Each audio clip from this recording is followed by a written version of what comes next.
Good evening, members. Welcome to this meeting of the Economic Planning and Housing Committee. A couple of housekeeping items before we start.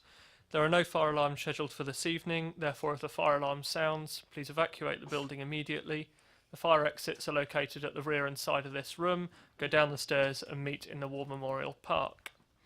Please note that this meeting is being webcast live on the internet. And can all members turn their mobile phones off or turn them to silent? Thank you. Item number 1 is apologies for absence and substitutions. We have Councillor Rob Golding, who is replacing Councillor Paul Gaskell, and I assume that we are expecting Councillor Stuart Parker at some point. Item number 2 is appointment of a Vice Chairman. Are there any nominations? Councillor Harvey. Just for this evening, Chair. None from us. Thank you, Councillor Harvey. I think that makes it a complete... Yes. Was that CWP last night by any chance? Right. We did note that CWP had made a recommendation, or a recommendation had been made from the former Conservative political assistant for a matter of that record, but it wasn't on the papers.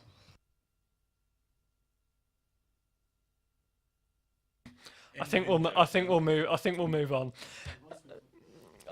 Item number 3, declarations of interest. I'm aware that a number of members may have an interest on item number 8 as landlords. I myself have a close family member who is a landlord in the borough, and I'm aware there are multiple members of the committee who are landlords. However, as we are not making any decision tonight or discussing individual properties, there is no need for any member to leave the room, but if we could confirm who those members are, just by show of hands, I think that would be helpful. Thank you.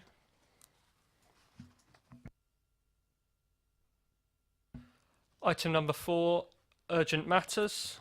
There are none, in which case we move on to item 5, minutes of the meeting held on the 15th of February.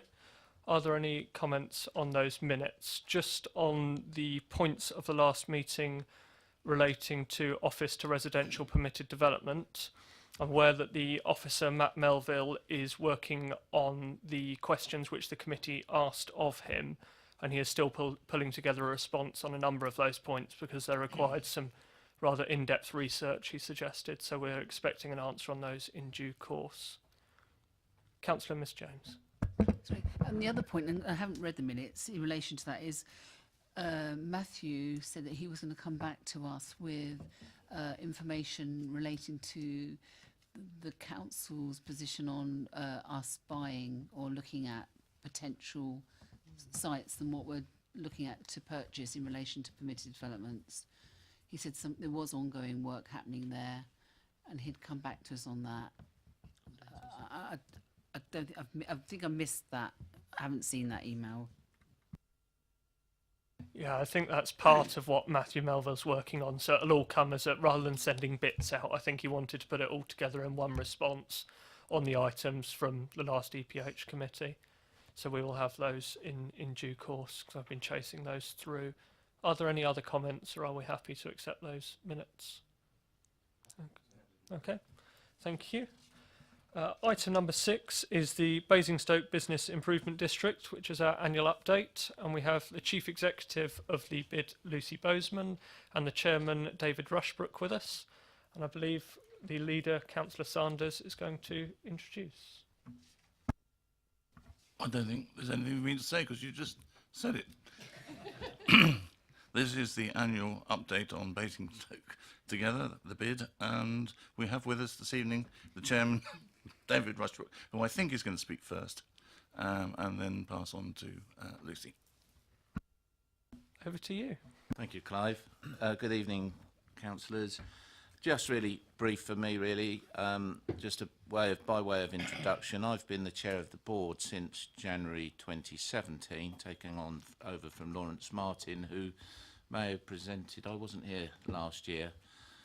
During that year, the last year, we have had, as you know, a change in our chief executive. I'm delighted that this evening Lucy Bozeman is with me tonight and presenting. Lucy joined our bid on the 15th of January of this year. She, in my opinion, is already driving it forwards to a great degree, and with her presentation, hopefully you will see that as well. So without further ado, I'll introduce Lucy. Lucy, over to you. Thank you, David. So thank you for inviting us along today. As David says, I've been in the role for 2 months now, so apologies in advance if I can't answer all of your questions, but I will endeavour to take them back and respond accordingly if there's anything that comes back that I can't answer. So my key focus with Basingstoke Together is to increase the momentum that's already been built so far, develop what's working, as well as look to introduce some new and fresh ideas going forward. The bid presents us all with a wealth of opportunities that help make Basingstoke a key destination for customers, as well as a thriving location for businesses and employees alike. It's our responsibility to ensure that these opportunities presented are maximised and that we continue to work in partnership with our local businesses and our stakeholders to expand on the great achievements that everybody is making across the town centre. Bids for us are about partnership working, and there's been a real coming together of business and other interested parties in the area that I would like to see continue to grow. Over the next 12 months, we will continue to keep the bid and the bid business plan at the forefront of our planning and commit to delivering on our 12 pledges over our first bid term. As set out in the bid business plan, we have 4 key projects which are promoting our town, a place for business, a place for people and a voice for business. These help focus our activities and ensure that we're working to support businesses across all sectors of the bid. As we reflect on the bid's delivery of the projects over the last 12 months for you, I'll also present our plans coming up for 2018 and 19. And I hope that you'll join me in looking forward to future years of success together in Basingstoke. So looking back on the last 12 months, I've just highlighted some of the key achievements over the 4 projects for you that we can go through. So to date, the bid has been a part of delivering a series of town centre events, including the Exit 6 Film Festival, Made in Basingstoke and the Day of the Dead Festival, as well as providing promotion of smaller events across the town centre hosted by our local businesses or other key stakeholders. Town centre events for us are a great way to attract people into Basingstoke who may or may not have visited before. It gives them a great opportunity to explore all areas of the town and see what Basingstoke has to offer. It's not necessarily about filling the town for one day with people, and experience tells me that some events may not actually end in a bottom line increase of profits for that one particular day. But what events do achieve is a great opportunity to highlight how great Basingstoke is and encourage visitors who have had a really good experience at an event to come back again at a later date and hopefully become a regular visitor. However, it's not just about events for us. The bid has run a selection of marketing campaigns over the last 12 months that include our In Basingstoke magazines that have been delivered to about 65,000 residents across Basingstoke. These magazines are also a great way of generating income for the bid, and we've generated about £6,000 in additional income through sponsorship and advertising of those magazines, which means that we have a bit more income to spend on other events and projects for the town. As you can see, we've had 227 businesses to date engage in one way or another with a bid campaign. And the Taste Market within the Made in Basingstoke event nearly doubled the number of visitors in the town versus the previous month. And our marketing campaigns have reached approximately 1.8 million users across digital and print platforms. And that's accumulation of likes, shares, followers, readers in the newspaper, listeners on any of our radio adverts, click-throughs and anything like that. A great example of partnership working in action is our agreement with yourselves and your investment of £75,000 over 3 years for us to deliver a series of events in Basingstoke. This additional income has allowed us and will continue to allow us to create some really unique and fun events in Basingstoke and attract new and consistent visitors to the town centre. For our Voice for Business project, a business improvement district represents the coming together of local businesses to present a united approach to securing a vibrant future. The beauty of this is that we're able to get a seat round the table at various local forums and discussions around the development of Basingstoke, present a business perspective on local issues, and help keep the businesses of Basingstoke at the forefront of any decisions made that may affect the local area. To date, we've ensured 152 of our bid businesses have engaged in various local consultations, and the bid currently represent local business on around 31 local forums. That includes the Social Inclusion Partnership, the Basingstoke Strategic Area Partnership, the Basingstoke Business and Enterprise Group, and the Basingstoke Area Committee with Hampshire Chambers. In 2017, the bid wrote to the Borough Council raising our initial concerns around the regeneration of the leisure park on behalf of our bid businesses. It's of course in all of our interest to secure a vibrant and thriving future for Basingstoke Town Centre, and our objective is to protect our bid area and ensure any developments in the borough will ultimately be beneficial and in no way detrimental to Basingstoke Town Centre or our businesses. We want to continue to work with the Borough Council as the plans progress in relation to the leisure park and any other new developments, to ensure that the voice of the bid businesses are represented and considered in any decision making.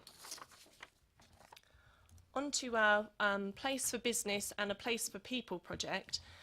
These two projects sit quite nicely together and go hand in hand in developing Basingstoke into a key destination for visitors as well as a thriving location for our businesses. The key elements in these projects include our town hosts, our free business Wi-Fi, our free Basingstoke Wi-Fi, and reduction in business costs. In December of 2016, we launched our free Basingstoke Wi-Fi across the town centre. That enables our customers to stay connected while visiting the town and provides us as the bid with vital data including visitor numbers, dwell times and customer journeys around the town.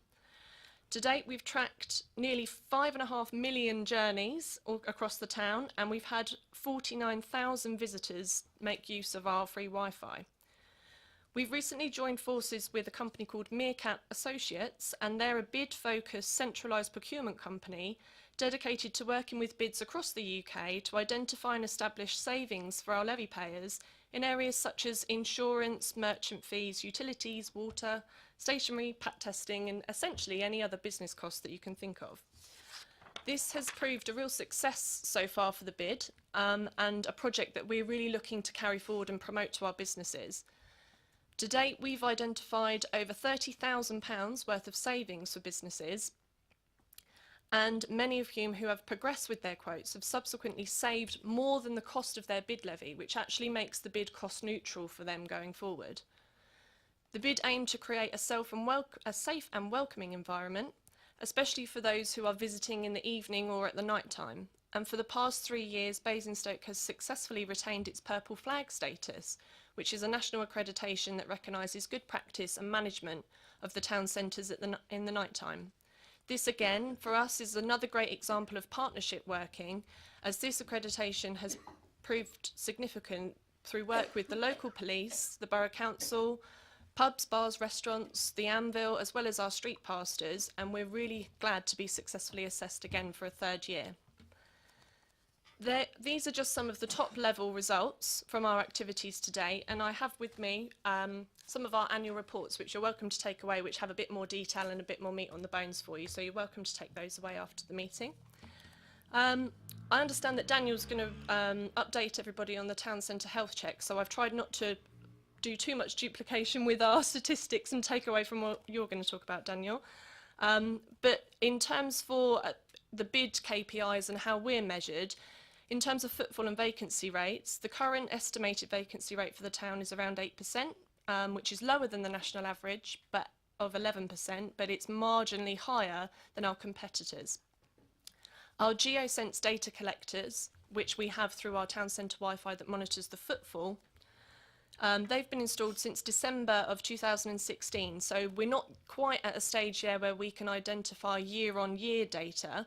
However, we do know through comparing the December 2016 visitor numbers to the December 2017 visitor numbers, there was an increase in those months of 42% year-on-year. That's where we can look at our year-on-year data from those dates. Our Basingstoke Together website has received nearly 100,000 page views, and our business directory, where we list all of the businesses who pay into the bid, has had around 18,000 views. And our In Basingstoke Facebook page has currently 2,100 likes, and we're really focusing heavily moving forward on increasing that and increasing the number of local residents who are engaging with our page. Looking ahead, in my first week of employment of the bid, I was tasked with writing the budgets and creating our 2018-19 project plans. These plans have now been approved by our board, and I'll now take you through what 2018 will look like for Basingstoke Together.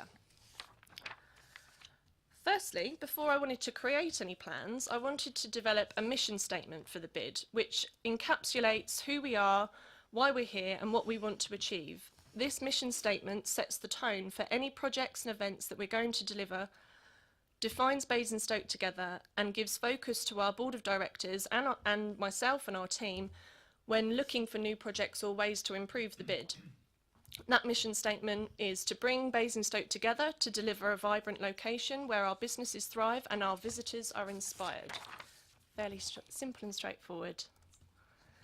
So, what are we looking to deliver under our projects for 2018? We would look to deliver 4 key town centre events, one being Basingstoke Festival and linking in with the work that the Borough Council are doing over the 2-week period. The theme for the festival this year is Art in Unexpected Places, which presents a really exciting and creative opportunity for an event where we would be looking to create more of a kind of Covent Garden style feel across the whole town centre, encapsulating the top of town through into the Mows and into Festival Place, with lots of street performance, lots of community groups involved doing performance, some live art drawing, and then some more kind of quirky pop-up things around the town, including some floor vinyls or works of art on buildings and that sort of thing. So there's lots of creative things that we can do and some nice quirky things that will have a little bit more longevity with the event that will keep people coming back and wanting to have a look at it. A new event that we would look to introduce in July would be around the Basingstoke Summer of Sport, and that's basically taking advantage of the fact that this year the World Cup final and the Wimbledon final are over the same weekend, so it's a big kind of sporting weekend.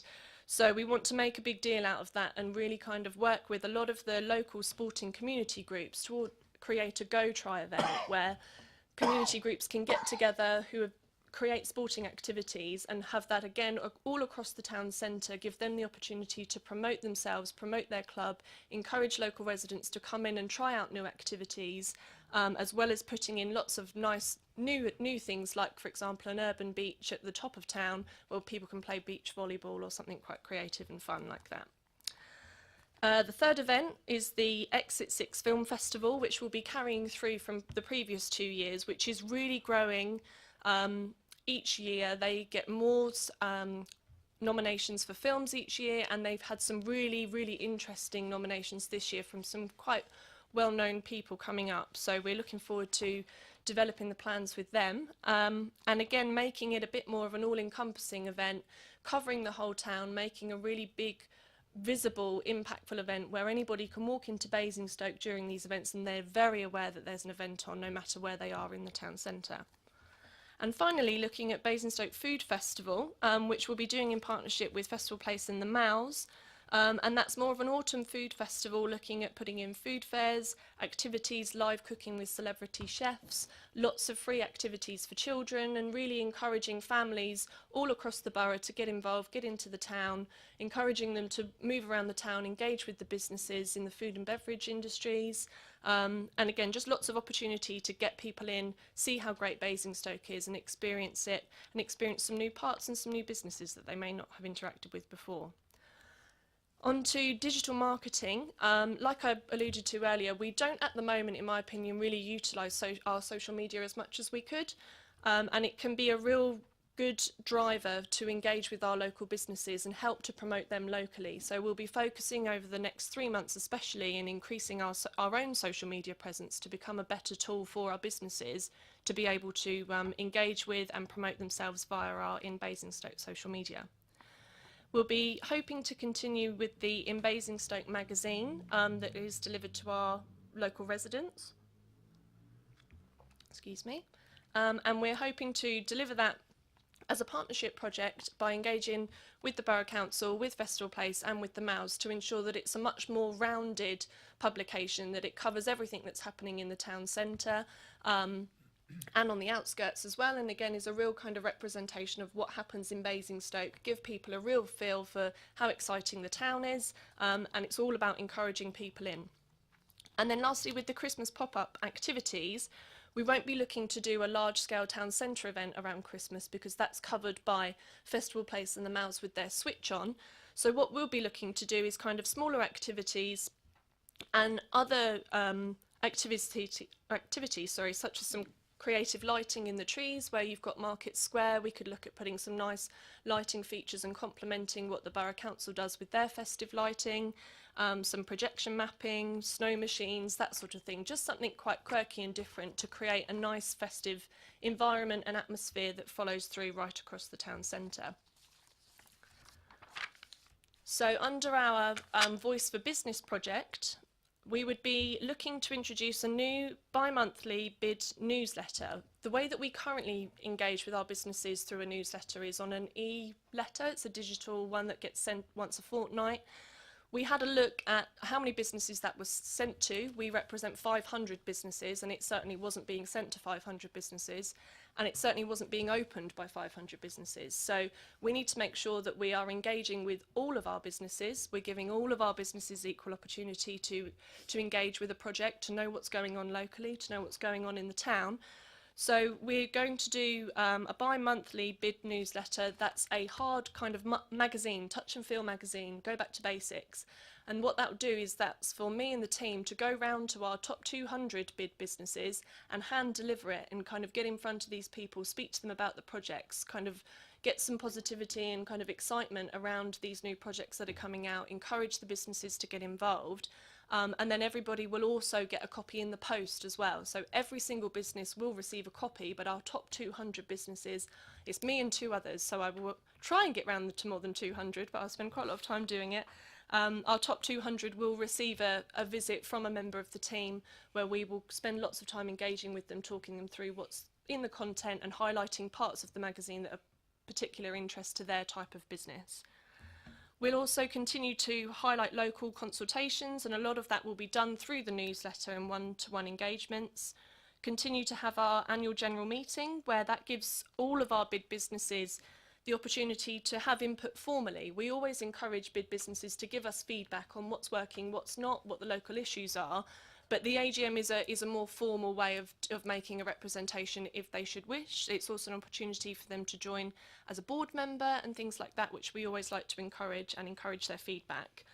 And we'll continue to sit on the kind of local business forums. We've recently set up the Basingstoke Strategic Marketing Groups, and that's with ourselves, Daniel from the Borough Council, we have Festival Place, and we have the Mouse, and we have Destination Basingstoke who sit on that. So they're at the moment kind of the key groups around Basingstoke who are delivering marketing in some form about Basingstoke. And what we want to do is ensure that that message is connected, it's concise, there's a flow through of a similar messaging and similar, not necessarily branding, but it's consistent no matter who you look at, because at the end of the day, the general public don't really care whether it's the bid or it's the council or if it's Festival Place. They just want to find what the event is, or they want to find a piece of information. So we just need to make sure that from a user perspective it's as easy to come into Basingstoke as possible, and they're getting the same messaging no matter whose website or whose social media they look at.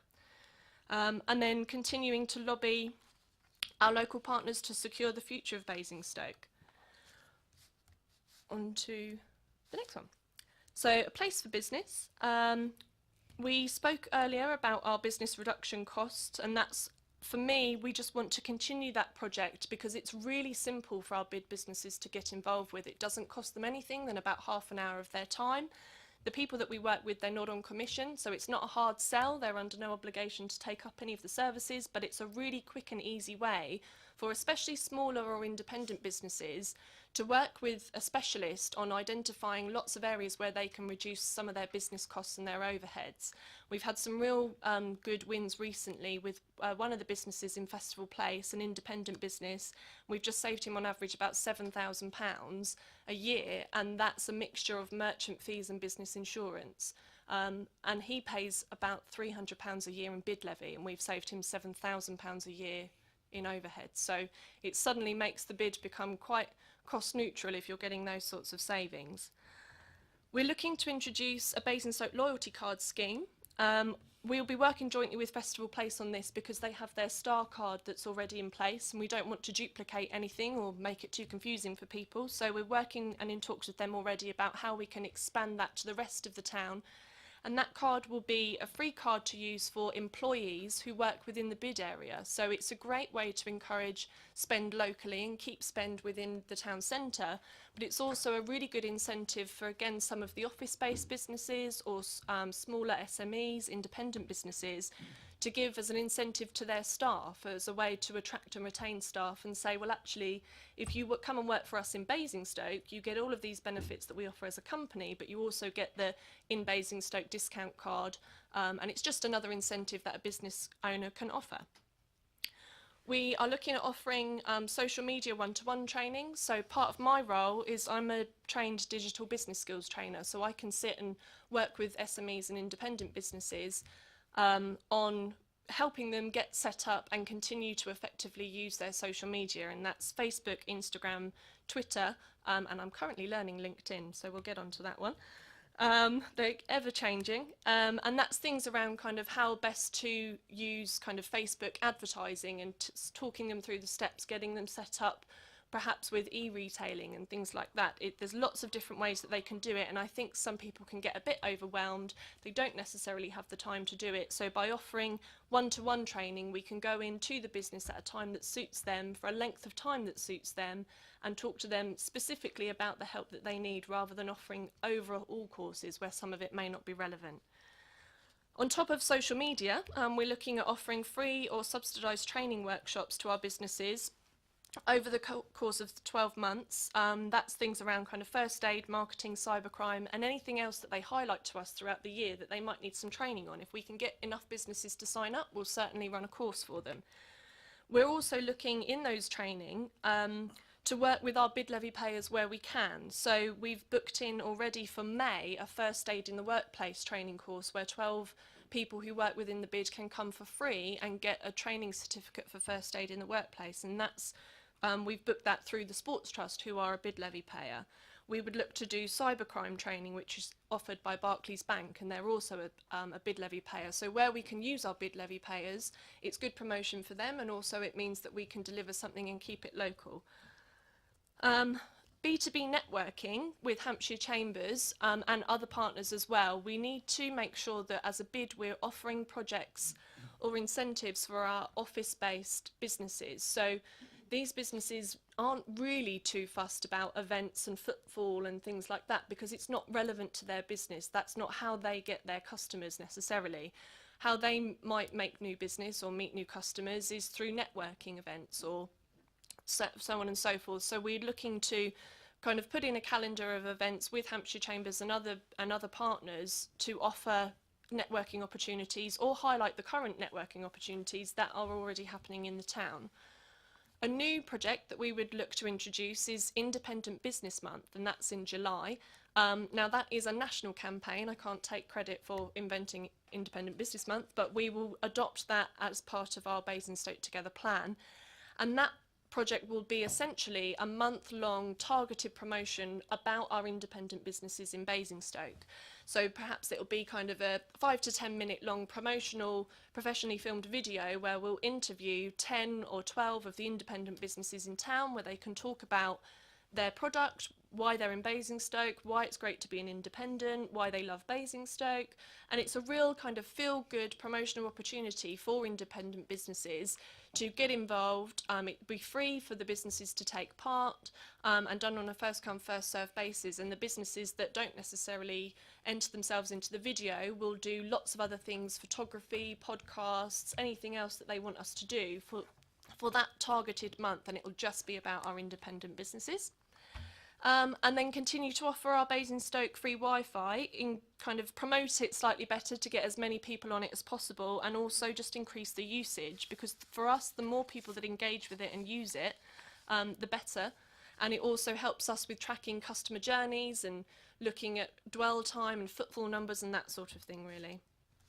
So lastly, you'll be pleased to know, I'm nearly finished, is our Place for People project. So we will explore kind of additional resource or new resource to help combat some of the antisocial behaviour, especially around the top of town, but in the town as a whole. So this for us is really our main issue that we have with our businesses, and is the main concern from our businesses that's raised to us, is the level of antisocial behaviour and the impact that that has on their business, especially some of the smaller independents at the top of town. We've already started work and discussions with the Borough Council, the police and Safer North Hampshire, and set up a task and finish group who are actually meeting tomorrow. And that's an idea about identifying some of the key troublemakers, and actually it's a bit more of a targeted approach on those individuals who are causing persistent problems at the top of town. I think it's also really important to note on this particular project that this isn't about homelessness, it's about antisocial behaviour. I think sometimes the two get a bit blurred. And the homelessness issue and an antisocial behaviour issue, in my eyes, are two completely different things. And I think it's important that it's approached that way, because there is quite a detrimental impact to business on antisocial behaviour, whoever it may be who is doing that. So it's important that we target that going forward. We look to work with yourselves on developing the market. What we would ideally like to do, and we have started discussions around this, is ideally identify 3 or 4 Saturdays across the year where events in the top of town could perhaps take priority over the market. So I understand that it's a chartered market for the Wednesday, but not necessarily for the Saturday. So if we're able to perhaps on 3 or 4 days throughout the year do events at the top of town as opposed to have the market, or if there's opportunities to combine the two, we will do. So any help there would be very welcome in achieving that. We would also look at a top of town vibrancy project. So our businesses in the different sectors across the town pay a different bid levy depending on where they are. So if they're at the top of town, they pay 1.4% of their rateable value.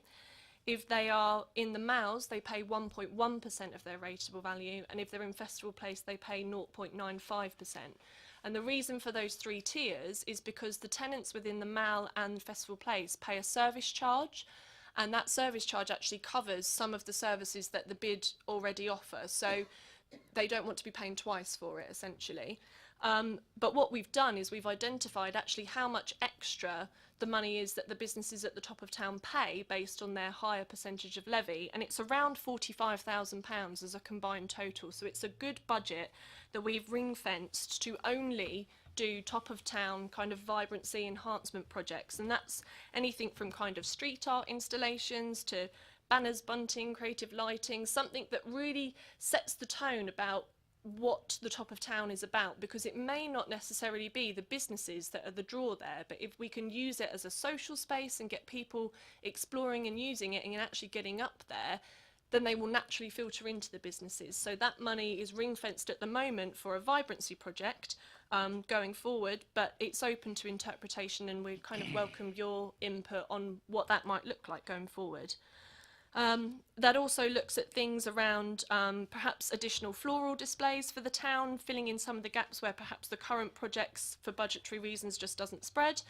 And again, looking at additional festive or Christmas lighting, enhancing what's already there, and looking at our purple flag renewal again and hoping to sustain that and keep that going for as many years as we can. That's all from me, really. Thank you. So I'm happy to take any questions if you have them. Thank you very much. That's an excellent presentation. I'm sure the committee have got a number of questions. Councillor Frost was first. Thank you, Chair. Thank you very much for the presentation. Very insightful. I'd just like to pick up on the vacancy rates that you mentioned. Obviously, it was fairly top line. What I'd like to know is who are our competitors, what their rate is, and what they're doing differently from what we're doing. I think not to pass the buck at all, but I think Daniel is going to give you that information. I think in terms of, in my opinion, what perhaps some of those places are doing differently, it's quite a difficult one to say, really. I think some of it comes down to retail mix, some of it comes down to the offering of the place as a whole, because people don't use locations anymore just for shopping. It's about a social space, it's the leisure option, it's what their friends want to do when they're in town. There's lots of different uses for the space, and there are lots of great things happening in our competing towns, sorry, and I think it's a combination of a few different things, I would say. But I think with the plans that the bid have got, and I know the plans that the Borough Council and Festival Place and our kind of key partners have got going forward, I think we'll kind of put them to the post on what our offering will be as a place. But I'm sure Daniel will be able to give you a bit more insight when he does the town centre health check. Does that answer your question or not really? Thank you, Chair. Sort of. If Daniel doesn't answer my questions, I reserve the right to come back and ask further detail. If the Chair would further indulge me, I just have one more question, and that's on the Sports Day, the World Sports Day. As you can see, I'm a fighting fit figure of a man. Okay, very active in sport, not. Okay, football and tennis leave me absolutely cold. Okay, and obviously it's normally a weekend where I get out and about. I'm just wanting to know in a bit more detail what's going to be attracting me to Basingstoke. That's a very good question.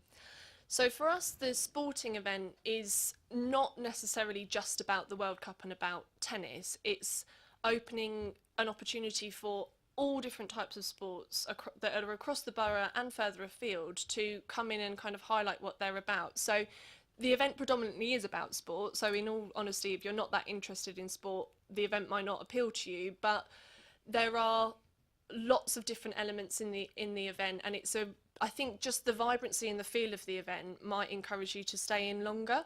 There's be lots of different activities for children as well, but everything is predominantly going to be sport related. So that would be my answer. Just to pick up on that, how will that be communicated to clubs in either the borough and further afield? We would obviously approach them directly. We've got a couple of contacts within the Borough Council who are already connected with a lot of the sporting groups.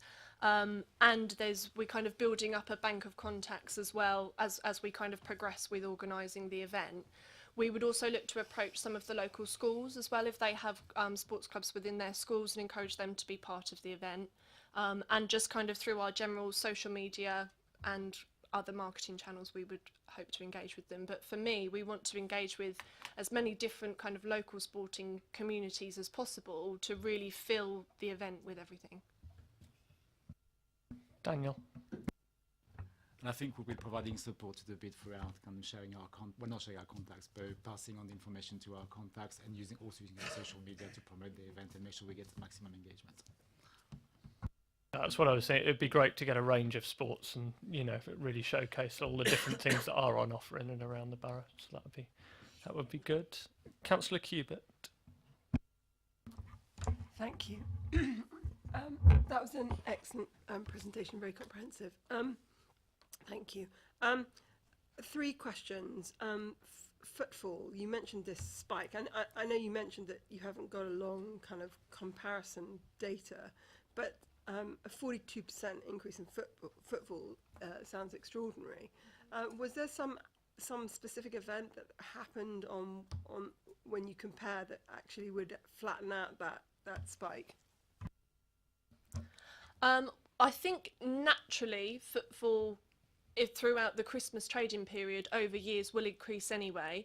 I know from a bid perspective, obviously I wasn't here, but from looking at what the team did before in December, there was quite a heavy marketing campaign around Christmas shopping in Basingstoke. And there was a few other activities that the bid did that involved kind of a trail, a digital advent calendar. We also did a lot of promotion around Small Business Saturday.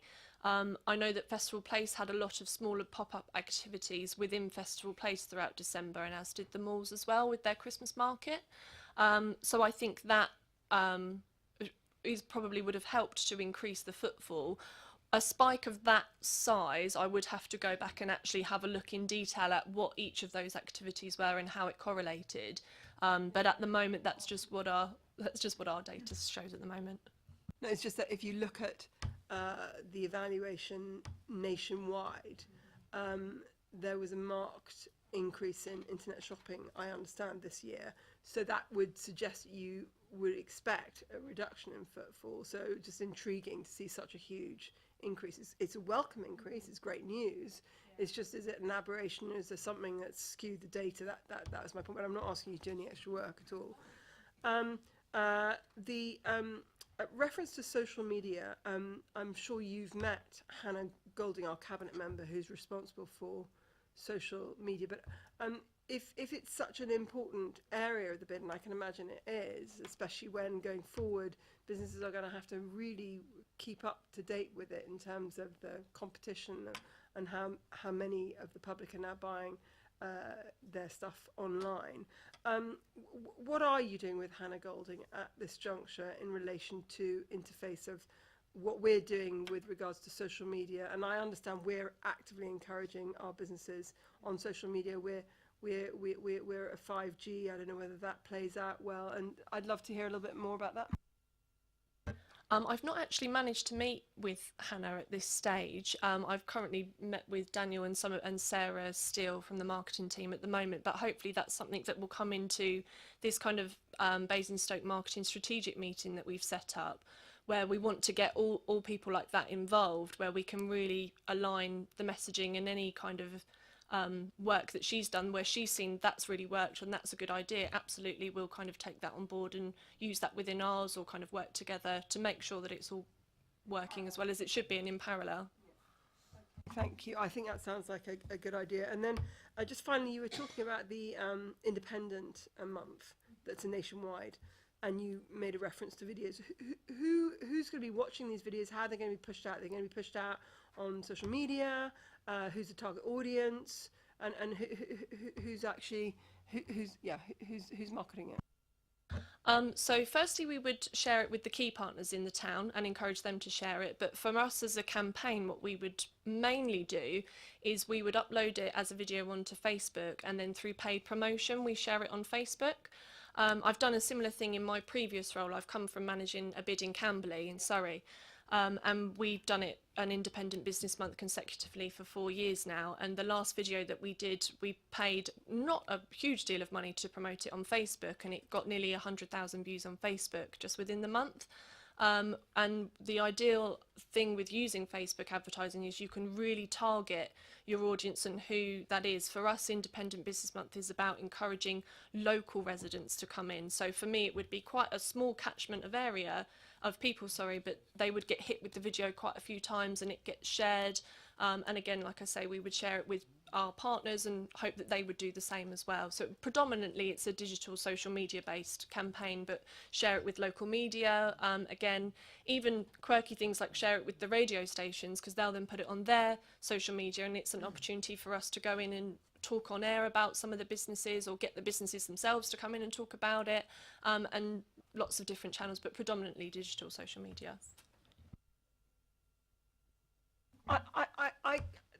The only thing that kind of slightly makes me unsure is your mission statement. I'm not trying to be critical per se, but I can imagine that every area around here aspires to be vibrant. It's a little. What I would love to know is, and we've often talked about this, is what is special about Basingstoke. And nobody's ever. I love Basingstoke with a passion. I come from here. I think it's an amazing place, but it could be more amazing. But your mission statement for me doesn't. I think it would be better if it was more specific to Basingstoke. Just as a comment. But thank you very much. No, that's fine, and completely take that on board. I think for me, being new into the mix, it's for me to make Basingstoke a vibrant place and make it exciting and inspire people to come here. And hopefully the mission statement will evolve to be, like you say, more personal to Basingstoke going forward. But no, completely take the feedback on board, no problem. Thank you. Councillor Miss James. Thank you. Can I just say, I think, if you've been in post for 2 months, that's amazing, and thank you very much for your presentation. I think, it's incredible what you've achieved in 2 months. I look forward to, the next 2 months, really. But what I wanted to ask about, in relation to the statement that you have, and that statement, and the concerns that the bid has in relation to the new retail park, how is that going to impact on the desire for your aspiration is to be a thriving, vibrant town centre? If there's going to be an additional 200 square foot of retail, 200,000 square foot, isn't it, or of retail outside of the town centre, and very short. I just was wondering, how's that going to impact? I know there's concerns. I think for us in regards to the leisure park and any development, but particularly with the leisure park, our main aim is to protect the immediate town centre, I suppose, and ensure that that place remains a thriving location and continues to be a good platform and place in which to do business. And I think for us, that's the message that we would relay at this stage back to the Borough Council and to any planning committee, or if we're able to get a seat round the table, is to just ensure that any decisions that are made, the consideration, and I'm sure that it is, the consideration is always brought back to making sure that the businesses who are already here and already within the town centre are considered, and any impact on those businesses is lessened as much as it can be, essentially. Have you done an impact assessment or a risk assessment in relation to, the concerns that you may have as a bid? We haven't at this stage. I believe that one may have already been done internally with yourselves, but at this stage, no, we haven't done that. It's not something that our businesses at this stage have asked us to do. And the other one is in relation to the sports event. I think it's in July, isn't it?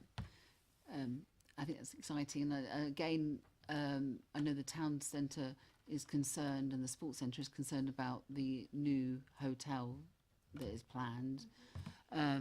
Again, the question is, what impact would there be if we lose the town centre, the sports centre, from the town centre? Is the big bid concerned about that, and what is the bid doing in relation to that?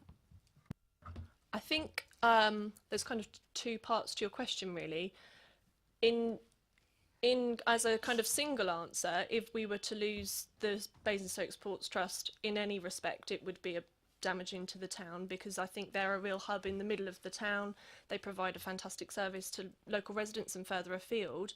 I think, again, in any impact that the proposed village hotel would have, we haven't ourselves as a bid done an impact assessment or anything like that, so I couldn't necessarily comment with any fact on what the impact on the sports centre or the town as a whole may be. But if we were to lose the sports trust in any capacity, it would be detrimental to the town and a real shame, because it's a real asset to Basingstoke. Thank you. Did you want to come in on this point, Councillor Cubitt? Just because you are new and because these are highly political questions, the borough has in its local plan an undertaking that the leisure park cannot detract from your area. It can't ruin the business. So that is a significant, substantial planning that is stated in our local plan, that anything that is done cannot damage the park. The park cannot damage them. Thank you. Councillor Frost. Thank you, Chair. I just want to talk about the sports centre, because what have they said to you about the hotel being built? Purely and simply because we are actually in discussion currently with the sports trust. So I'd expect that if they're having any sort of concerns, that they're actually channeling them directly into the portfolio holder. So if you can please shed a little bit of light on that would be welcome. Well, I believe they presented a petition recently to the Borough Council, and that is the same information that was presented to our board. So we've had all the same information and feedback that I'm assuming the Borough Council has had already. Councillor Frost. Yeah, thank you. Councillor Ashfield. Thank you. Thanks again from me for the presentation. I've got a couple of questions. The first one, picking up on the data, you're comparing December 16 to December 17. I wonder what the delay would be in comparing January 17 to Jan 18 and Feb 17 to Feb 18. I have actually looked at that data, and it's fairly consistent. There's no increase or decrease really for January or February 17-18. Thank you. That might suggest to me that there's some sort of flaw perhaps in the data for December, but you know, perhaps it's not worth any special investigation on that. A couple of times earlier on in your presentation, you suggested new visitors, and I wondered if there's any mechanism for measuring visits from Basingstoke newcomers or first-time visits. So our GeoSense counters, which we get through our Basingstoke Wi-Fi, they actually measure new visitors and returning visitors. So it works through the IP of your phone, so it's invisible. We don't know who the people are, but essentially if it's not logged the IP address of that phone before, it counts them as a new visitor. So because we've had the system in place now since December of 2016, obviously when it first got installed, everybody was a new visitor, but now as the data kind of collects and we build up more of a database of people, so to speak, we don't know who the individuals are. It's a much better measure of who the new and who the returning visitors are. So it'll be really interesting for us when we start to implement some of these events, actually, if we see an increase in new visitors going forward, really. Thanks, that's it. Thank you. Councillor Rattigan.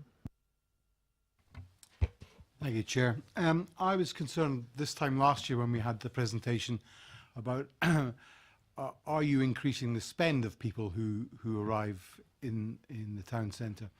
There was no data for that. That was something you were going to look at. If you look at the tapes from last year, you would see a lot of the questions that we are raising again tonight were raised then, and they're not yet fully been answered. The connection between people walking into the town centre and then walking past the store to get an offer in Zara or in Accessorize or Next or wherever, that was one of the things that was put forward by to try and connect more of the people who are spending money in Zara might go to Accessorize because they're going to Ascot or they're going to a wedding or something like that. It was try and get your businesses to connect together. Nothing seems to have been done on that in the whole year. Can you answer that? We have, like I said, I've been in post for 8 weeks now, but the previous to that, we have had some changes internally. I think in terms of that particular project, it's one that I know has been trialled in other bids, and I meet regularly with other bid managers. Experience would tell me from how they've trialled it, I think you're alluding to the nodes that go in each of the business, so when they walk past it pings their phone. It doesn't particularly work from an increasing spend point of view. I can't speak from running a project myself, it's just from what peers and colleagues of mine have said in other bids. But absolutely take on board your point about connecting people and getting them moving around the town and encouraging businesses to kind of work together a bit more and create a bit more of a community. And it's certainly something that I can look into and kind of make sure that it's fled through some of our projects going forward. I said this time last year, if somebody goes into Zara, they should be popping up something at Next or Accessorize or somewhere like that saying, did you not get what you wanted where you were? Come to us. To try and make things happen as a journey around the town centre. People tend to go to places and just see the shops that they like or go to normally and don't make it a destination or a trip. I think a lot of your responsibility is to get your members to make it much more of a spend 4 hours in the place, and you can only do that by making them go to more and more of your bid members. Absolutely, and I agree with that. I think my personal approach wouldn't be to go along the kind of nodes having pop-ups on their phones. People find it quite intrusive, but there's lots of other ways that it can be done and explored, and it's something that we kind of as a bid will take on board and look at, really.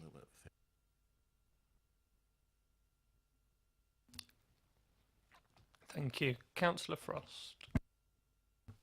Yeah, thank you, Chair. Third and final time, okay. I just want to explore a little bit more about the antisocial behaviour. I know obviously Daniel was probably going to cover some of it, and I can see Kate's going to cover homelessness probably in the back there when we get onto the town centre. So what antisocial behaviour are your members, okay, experiencing, and really at what level? The feedback that we've had so far, we a few weeks ago asked for feedback in a written form from our businesses, predominantly around the top of town, so that we could get a better idea as to exactly what you've just said, the types of antisocial behaviour and how that's impacting. We've had around 51 businesses come back to us with written statements, I suppose, about the type of antisocial behaviour, and predominantly it's around drug taking, drinking in public, loud, noisy, offensive language, fighting, unfortunately. And it's putting off it's putting off a lot of their customers, really. It's unfortunately not very nice for staff that have to work there. Some of the smaller businesses have lone workers, sometimes lone female workers, and it's detrimental to the environment, especially around the top of town where footfall is a struggle anyway. So that's predominantly the type of antisocial behaviour that they're reporting back to us.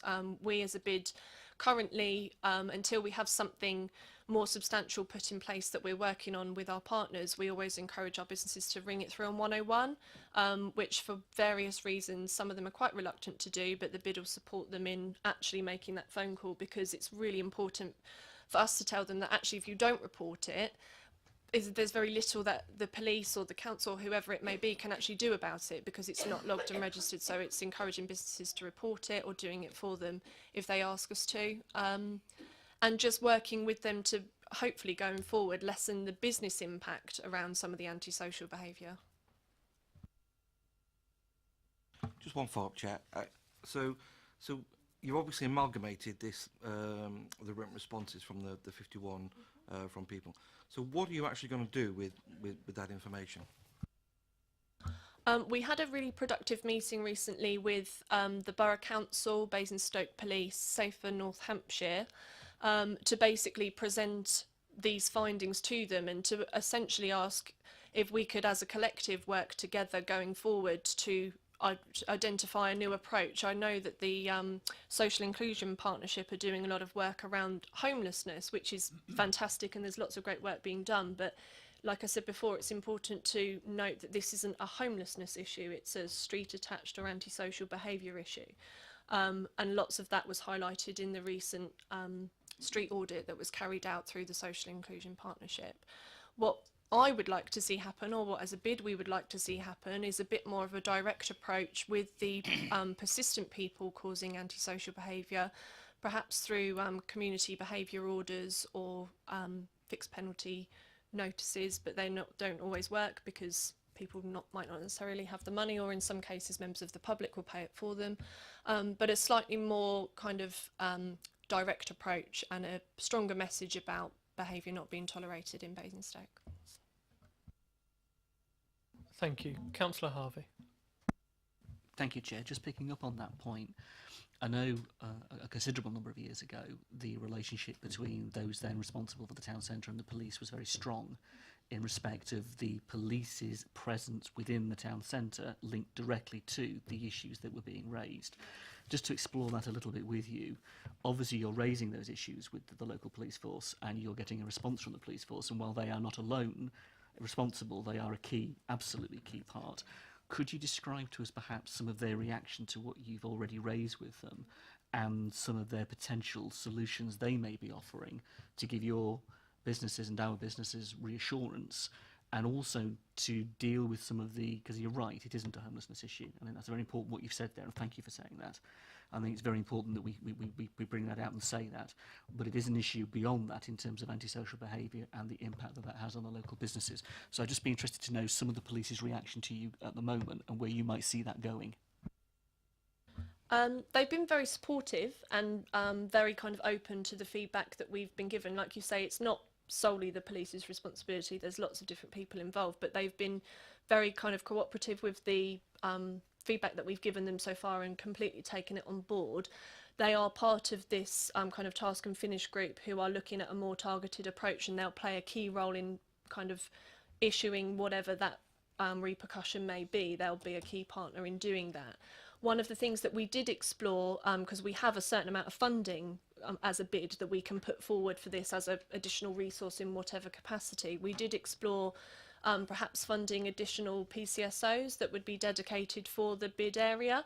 But unfortunately, because of how the policing structure works, we actually couldn't dedicate them to the bid area. They would still work for the borough, which means potentially as a bid, the businesses would be funding additional police that aren't actually used as a resource for the town centre. So it's not perhaps best value for money.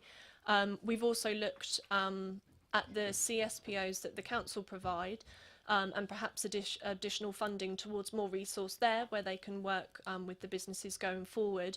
But again, actually what they are authorised to do perhaps isn't the kind of force that we need to see happening going forward. So at the moment where we are with it is we're looking at perhaps recruiting like a case file builder, so somebody who's perhaps an ex-police officer who can work, who's contracted by the bid to work in partnership with the Borough Council, the police, Safer North Hampshire and ourselves and our local businesses. So they are that point of contact for the local business should they have an issue, a persistent offender or anything like that. The case file builder will go in, take an official statement that the police can take as evidence, and they can build a case and then be that point of contact, keeping the business owner or whoever it may be informed of the progress, because some of these things, they do take a while to sort out a particular behaviour. There's no quick win, unfortunately, and from our business's point of view, they just want to be kept in the loop. They want to know that things are happening. So at the moment, that's where we are with where we could use that resource, but is perhaps having a case file builder or something like that who can work with the council and the police and ourselves to speed up the process slightly. I think the local police do the very best they can, and I assure them won't wish to criticise them in any way. I think the issue that you're highlighting is an issue I think we're experiencing, representing a ward on the periphery of the town centre, in terms of the availability of officers, the responsiveness of officers because of the pressures they're under to meet the needs in our local community in Basingstoke. And I'm very conscious that Hampshire Police, losing the best part of 1,000 police officers in the past period, is having a direct impact on their ability to react. Now, that's Hampshire-wide, not Basingstoke, but Basingstoke has been on the end of that. So if those policing pressures are there, I guess what you're suggesting is your solution is one way of dealing with it. I think it's just sad that you're having to use your resources to employ somebody to do the work we would have normally expected our police force to be able to do. I think that's a sorry statement. However, your businesses need that. So I think if we could have some sort of, I don't know how we could achieve this, but for us to be informed in some way, shape or form as councillors in the town, but also this committee as a whole, of that work that you're doing would be very helpful, but also useful, I think, because if you can get on top of this working as a partnership, reinventing the wheel. We were there years ago, and you're coming in and you're reinventing the wheel, which is what's needed. It's a shame we're having to do it again. But I hope you're going to be successful, because if you are, that will help the situation. But I would be very interested to see the police response to that, and whether they are going to commit extra resources, because if they do, then of course that will have an impact on some of the other things they do. And how we manage that across the whole of Basingstoke is an issue for us. I did have a question on that around how you found the CSPOs, which are paid for by the Borough Council, which is quite a rarity. Not many councils do that, and I was going to ask sort of what effect they have, but you sort of mentioned that you'd quite like to see them have more powers. Is that? Yeah, I think they play a really key role in the town already, but I think, and they're great with liaising with the businesses, but they are very restricted on time. There's only so much budget that can pay for them.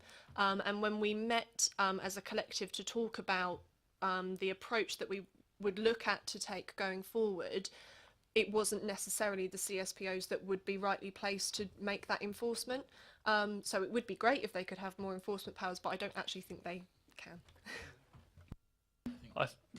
Councillor Sanders. I think we've just got to be a little bit careful here, because a lot of what Lucy was talking about earlier on are criminal activities.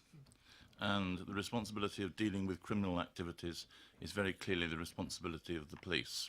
Our patrol officers are effectively civil enforcement officers dealing with civil initiatives. They are not trained to go into criminal situations. I wouldn't want them to put them at risk by encouraging them to get themselves put into criminal situations. I think we have to leave the police to do the police's job. The issues have been brought very forcefully to their attention. We continue to bring them very forcefully to their attention. And I have to say, having spoken to the local police commander, to Matt, that they are very aware of it and want to be responsive and want to take the necessary action. So it isn't as if we're trying to push against an open, a closed door there in any way. So I think we just need to allow this group to focus on the problem, to deal with it, and of course to go back and make sure that what they're doing is effective and is working. But we shouldn't, I wouldn't want to give anybody the impression that nobody is concerned about it and nobody's doing anything about it, and actually that the right people are doing something about it. Thank you. Next on my list was Councillor Ashfield. You were? Don't worry. Councillor Miss Jones. Thank you. I was wondering, Colin, could we ask for a copy of the street audit that has been carried out by the Social Inclusion Partnership? Because obviously it's really relevant, and I wonder if we could supply a copy to all of us on the committee of the outcome of that street audit that's taken place.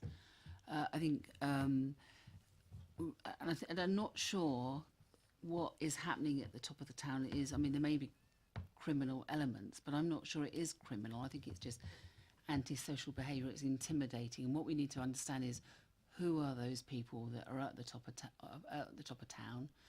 And the last time I was on the in relation to the supporting people map, I mean, it was clear that there was concerns about that group of young people and the age of them, and who they were, and there was some sort of detail about the profile of those people. So I think we need to understand who's at the top of town, why are they there, and I think it would be really useful to have. I think in relation to this presentation tonight, we need to join the dots to understand, rather than doing it separately. So we need to have a copy of and see that street audit for us to be able to then think about what you've highlighted as a problem. So that, and I have you seen the copy of it? Yeah. And what does it raise for you? What I mean about the profile of those people? And I think for me, it cements the fact that we're not talking about a homelessness issue. We're talking about an antisocial behaviour issue. I think there's lots of media attention at the moment around not just borough councils, but place makers in general, for want of a better word, who try and combat an issue of antisocial behaviour in their town centre through whether it be fining, street furniture, whatever it may be. And that gets confused with a message of homelessness. Which is very important to kind of say that this isn't what that is. This is, like you say, tackling whether it be criminal or just basic antisocial, disrespectful behaviour. So, yeah. for me personally, I find the top of town very intimidating and unpleasant to be in. And that's not just during the day, it's at night as well. But it is during the day as well, and it's in relation to that group of people that are there. And I should imagine that lots of people are put off by that. So I think it's really important that we do look at what the outcomes of that street audit are and what is it that we can do. And I think we need to support businesses, particularly in moving forward. And I think a lot of those people, and I don't know what the outcome of the audit was, a lot of those people are also women. There's quite a lot of young women as well. And so I'm not sure what the profile was. So it'd be really interesting to see and why they're there. And I think there were some hints at that in relation to the supporting people map that I sat on. But I think that we need to look at that. Thank you. Just for the record, from my own personal perspective, I would fundamentally disagree with any statement that says that our top of town is an intimidating and unpleasant place to be. As somebody who goes to the top of town very regularly, I find it a vibrant, thriving place where businesses come and are part of our town and our town community, and it's a place where lots of people socialise. It's a place where lots of people do business. We have lots of activities at the top of town. We've had the Basingstoke Festival. We had some of the events which have been talked about tonight. There are elements of antisocial behaviour in the town, and we shouldn't detract from that. But I wouldn't ever say that our town is an unpleasant or intimidating place to be. It could be nothing further from the truth, and I think that is reflected in the fact that we have been a Purple Flag award-winning town centre for a number of years now. Councillor Cubitt was Can I next. just come back on that? Councillor Cubitt Can I just come was back on that comment, please? Because I think it's important. Lots of the businesses, and speaking to businesses in the top of town, they are finding it very difficult. And those people that are milling around are very intimidating, and they're approaching you, they're coming up to you, they swear, they abuse you. And I've had that happen on many occasions, so it's very difficult. And they're drinking, they're swearing at each other, they're throwing things. It is unpleasant, and I think that we cannot ignore it. And if we just say that it's not those things, then we're closing our eyes to a problem that we have. And I think we have a responsibility to those people that want to shop in the town, but also to the businesses. We have a responsibility to them. So I think you mustn't dismiss it. Councillor Sanders. I think we've already said that there is a group working on this, that it is recognised that there is an issue which needs to be dealt with, and so nobody is trying to sweep it under the carpet or pretend that it doesn't exist. Otherwise, they're all rather wasting their time if they're going to these meetings.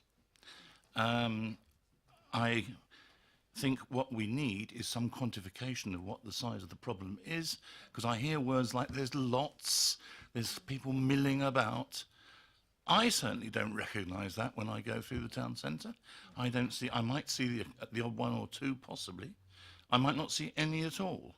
But if you're trying to make a case and you keep saying there's lots, there's this, there's that, anybody listening to what Councillor James has just said would think this was something rather akin to the Wild West, where it was highly dangerous for anybody to go out and in a small group of people. Nothing could be further from the truth. We cannot talk very positively about trying to encourage our retailers to try and boost the top of the town, and then in the same breath try and talk it down by saying it is something which it is very clearly not. Let us get the evidence. Let us examine the evidence. Let us deal with the issue if there is an issue. And I think very clearly there is an issue, and I think very much of it probably does revolve around criminal activity. And if that is the case, then that should be dealt with in that way. And if there's antisocial activities that can be dealt with, then we should deal with them. But we should not overemphasise the balance between people going about their business in a perfectly lawful and quiet way and a small minority who can cause sometimes a disproportionate discomfort. Thank you. Councillor Cubitt.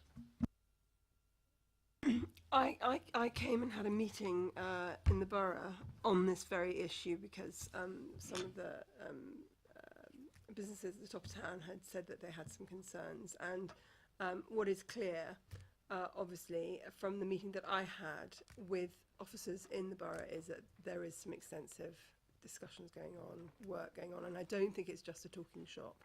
So I would echo what Councillor Sanders says, which is that they're on the case.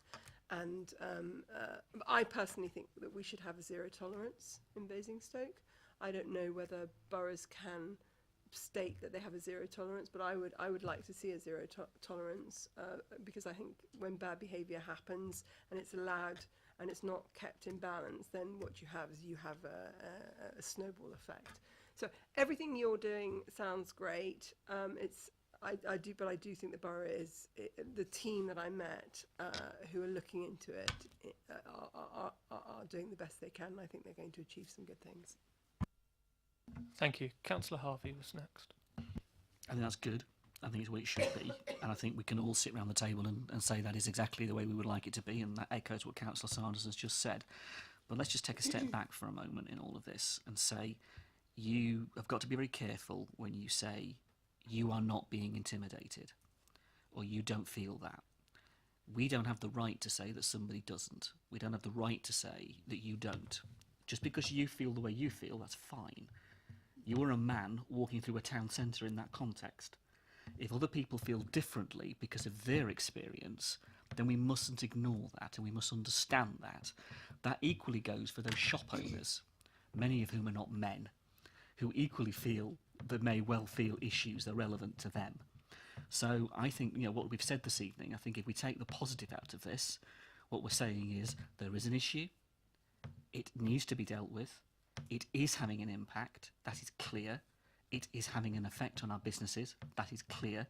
Therefore, if the partnership is successful, in the way we would all like it to be, then what we want to see is a reduction in the antisocial behaviour, the issues that those people have addressed, because they obviously have issues that require addressing, and in the solving of that, we help our businesses.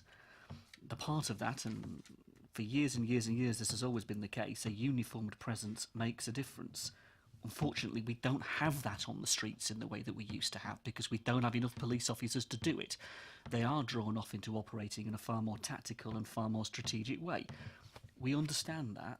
It's the reality of where we're at. So I think nobody talks down our police force. We support them 100%, but we acknowledge the issues they've got. Nobody talks down the town centre. We all want it to be successful, but we're adult enough to acknowledge the issues that do genuinely exist. And when somebody tells you, I feel intimidated, I have to take that seriously, and so should we all. And then how we deal with it. And that's exactly what Councillor Sanders has just said in terms of the partnership and what we would expect the outcomes to be. So hopefully, when we get a report back, the outcomes that you'll be able to bring to us will show us the success of what's been achieved working all together. Thank you. Were there any other comments or questions? Well, thank you very much. I think it's an excellent presentation. I think we all valued a lot what you had to say and talk about in the town centre. Thank you very much for the work that you're doing. Are you staying for the next item, the town centre health check item? Yeah, not a problem at all. We'll save you the trouble of changing seats. You can stay there. Okay, so if we move on to the town centre health check, which is item number 7. Councillor Sanders, did you want to say a few words to introduce? Yes, Chair, thank you very much. Here's Daniel, who is now going to present this report. Thank you very much, Daniel. Thank you, Councillor Sanders, and thank you, Chair. I mean, I'm not quite sure I've got much more to say after the presentation from the bid. I think a lot of the points in the report were covered around the partnership working and the antisocial behaviour. But picking up on the request that was put forward at CEP back in September, some information was asked around kind of the health of the town centre. And in this report, basically, we put together some kind of key data to show the current health of the town centre. And basically, what's that telling us is that generally the town centre remains strong and has a strong performance. As Lucy mentioned, kind of estimated vacancy rate across the town centre is at about 8%. In the top of the town, that has reduced from 10% in 2013 to 7% in 2017. And the Mals is about kind of 7% as well, with 2 vacant units out of 26. In terms of new lettings, Festival Place has seen a string of new lettings over a year and a half, 24 new lettings. The shopping centre has also been ranked top 20 in the UK, which, to be honest, is significant. It's the only shopping centre in our immediate region in that top 20. The next one is the Oracle in Reading at number 32. And other places against which we tend to compare, like Woking and Guildford, are way down the line. To pick up on Councillor Frost's question around sort of how we compare, I have to say it is very difficult to get meaningful data from everywhere. So I basically included in this report 2 of our comparator towns, which is Woking and Guildford. And Woking, let me just remember the data. Woking has a vacancy rate of 7.2% overall, and Guildford 7.1% overall. So only slightly marginally lower than Basingstoke. I found some information about Reading, but I couldn't verify it. That's why it's not in the report. But the information I found was Reading at around 12% vacancy rate. In terms of footfall, Festival Place has seen an increase. We don't currently measure footfall in the Mals, at least we don't. The bid kind of does unique visitors. We've got different ways of measuring footfall between the bid and us. So I think moving forward, we're actually going to kind of align our systems, actually use the the bids data to make sure that our data is consistent across the town centre. But in the top of the town, we measure footfall, and that's kind of remained stable. There's been a very small decrease of 0.4%, so again, not kind of statistically significant. And the same on market days, just a very small decrease of 0.5%. So I think, you know, we can say that the footfall in the top of the town has remained stable, festival place has seen an increase, and we can sort of surmise that the miles has either remained stable or gone up as well. And I think your indicators would show that it's probably gone up a little bit in the miles. In terms of the market, we've also seen an increase in number of stalls, moving from an average of 7 in 2014 to around 15.5 in 2016-17, the financial year. And I think that's kind of the key data that's in the report. Yes, I think I've covered all the main points. I mean, it is clear that Basingstoke Town Centre is obviously remains the main retail and shopping destination for the town and kind of the surrounding areas. We do have some out-of-town shopping centres, but obviously they specialise in convenience goods, rather the town centre is very much focused on comparison goods. I mean, our indicators, you know, nationally are much better. You know, there's been reductions in footfall across nationally, and also in terms of vacancy rate at 11%. But basically, I think, you know, what the data is telling us is that the town centre remains very strong and performs well. In terms of,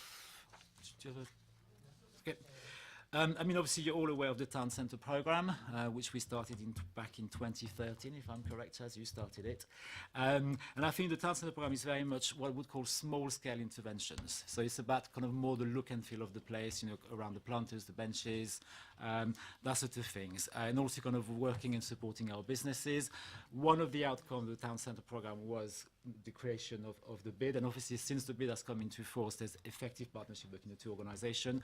As a local authority, we do a bit less business engagement because the bid is body better positioned to do this, but obviously we work quite closely with the bid when issues are reported to us. In terms of kind of the wider, I would say, picture, we're also looking at the moment as the town centre as a whole in terms of its physical environment, and also looking at the connections with Basingview, because, you know, Basingview is very much part of the town centre. In terms of key projects, we've just today selected a provider to run an enterprise hub in the top of the town. So the idea is very much for the council to use one of its vacant property and to create a space where residents, town centre businesses, young entrepreneurs can come and basically have access to business support, advice, mentoring whenever they want. And also we're looking at kind of at what sort of anchor could we create in the top of the town around the Willis, the Haymarket and the and market chambers. I mean, clearly, I mean, Lucy mentioned that, you know, it's not perfect. We still have more work to do. You know, there are some issues that we need to tackle. This includes, obviously, I think the quality and the diversity of the nighttime economy. We know that, you know, there's some improvements that could be made there. Obviously, we talked about the antisocial behaviour quite extensively. I think, you know, we can look at the top of the town as well. I think particularly kind of, I would say, the back of properties areas around kind of bin storage, and we're installing some bin storage in the back of the properties. The top of the town grant scheme, I think, has improved some of the shop fronts. We've given quite a few grants to our local businesses. And I think, you know, as Basingstoke as a whole, there is still the issue around kind of, you know, the image of the town outside of the town, and I think, you know, we need to tackle that. And I think working closely with the other partners, we're looking at our web presence at the moment because it can be confusing. You know, there's lots of websites, you know, kind of promoting Basingstoke, but sometimes they're not all aligned or coordinated. So we had a workshop recently, and I think we're having a meeting in a couple of weeks to follow up from that workshop and kind of see how we can actually have kind of constant messages in all our website that promote the town. I think in terms of kind of overview of the report, that's probably all I need to say, and I think just probably to take some questions now.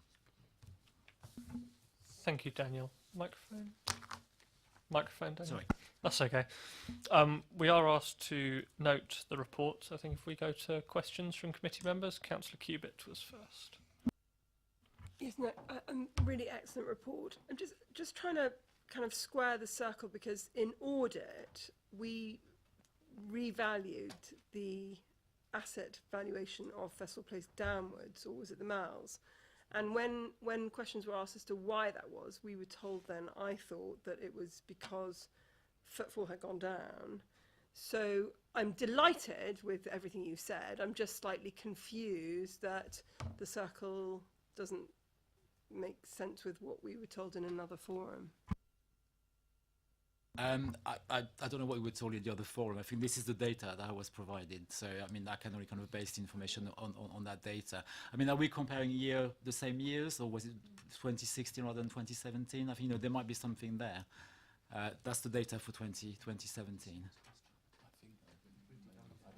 Councillor Sanders thinks he may be able to assist. I may be able to help. Is I suspect that when doing the valuations, what is likely to be looked at will have been the national trend in footfall for retail outlets, and therefore they will have taken a view based upon a national view rather than looking specifically at the situation within the town on a basis of being prudent. But that's only a guess at what it was, so I may be wrong, but that's I suggest.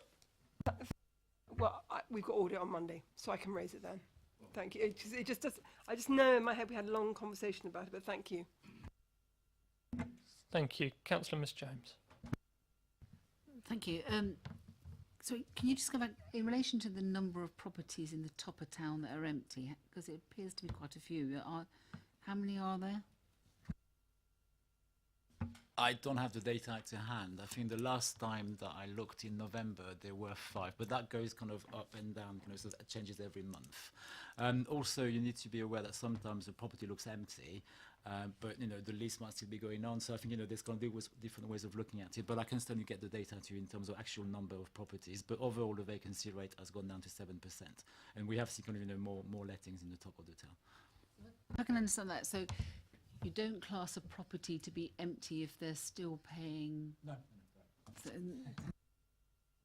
No, sorry, I think an empty property, basically, if there's no activity in the empty property, then it's classified as empty property. before that, when does it become? When do you measure that? Is it after a month? I just was in relation to an empty home. I was just wondering how you measure it to be empty. It's done on an annual basis. So every November, we actually have a person going around the top of the town and measuring counting all the empty units. So we don't do that monthly, but annually. So basically, if there is no occupation in a unit, or if there's obviously to let sign, that would be classified as an empty unit. It's sort of quite crude, isn't it? In a sense, if it could sit empty for 11 months, and we're not aware of it. What I mean is and the detriment to an area if it is sitting empty for that long. It seems a very crude way of. Is it not? I'm surprised we don't do it.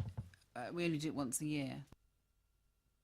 That's the standard. I think most places vacancy rates are measured on an annual basis, not a monthly basis. I think we have to actually pay somebody to do that piece of work for us. So I think there's resource implication as well. If we have to do it every month. So I think we kind of compare vacancy rates like every other place, I would say, in the UK on an annual basis. The other thing is, in relation to the top of town, I'm just aware of the number of betting shops that there are. I have raised this before, and I suppose just around the square, I think it's 4, and I just was wondering in relation to. And whether we've considered looking at Article 4s in relation to what we would like to see at the top of town to encourage certain businesses, or. I think there's 2 issues at play here. The first one is that the top of the town is classified as a secondary retail area, and if you look around the country, secondary retail areas are the areas where you find this type of uses, both in terms of charity shops, betting shops, and that sort of things. The second thing is also that we do not control the assets, so therefore, we haven't got the landlord power of kind of choosing and picking who we'd like to have as a tenant. Regarding Article 4, it's actually in terms of planning term. Obviously, my planning colleagues are not here tonight. I mean, they might be able to answer the question better. But we've explored this, and as part of the national planning framework, it's very difficult to have an Article 4 in a secondary retail area because basically the national planning framework tells local authority that you have to have a diversity of uses in your town centre, and then by kind of preventing some shops to being there, we might just run a risk of being anti-competitive. Just What- before you ask your next question, Councillor Ms James, can I just bring Lucy in, who might have some more information on the vacancies? It was more to see if there's possibly an option for the bid to offer some support in resource with counting vacant units a bit more frequently, more than once a year. We can offer some resource in getting our kind of guys out there. It's just to offer an additional resource and getting it done a bit more frequently, because it would be useful data for us to have as well. I think that's a really good idea. Thank you. Why I ask that, because why I'm asking about betting shops, because in planning terms, I know that recently they were, the planning applications were turned down, but the shops won the planning applications on appeal. So we don't have very many powers, although across party, nobody wanted to see those shops go forward for betting shops. Like I say, just around Jane Austen, we've got 4 looking out on her. She loves them. It's Cheltenham week. So I'd like to look at, and it's not saying that we would exclude betting shops, but what we're saying is we would want to look at what do we want the town centre to look like, and and I think it's the same as we have in relation to HMOs and Article 4s. In relation to HMOs, I think we have to really think about that, because if we're not careful, if we don't have an Article 4, we could end up with the whole of the top of town being betting shops, because we have no powers. There's nothing to stop it, effectively, if they wanted to. I know market forces, but the reality is, I think that we need to think about, and maybe that's something this committee should look at to support our colleagues in DC.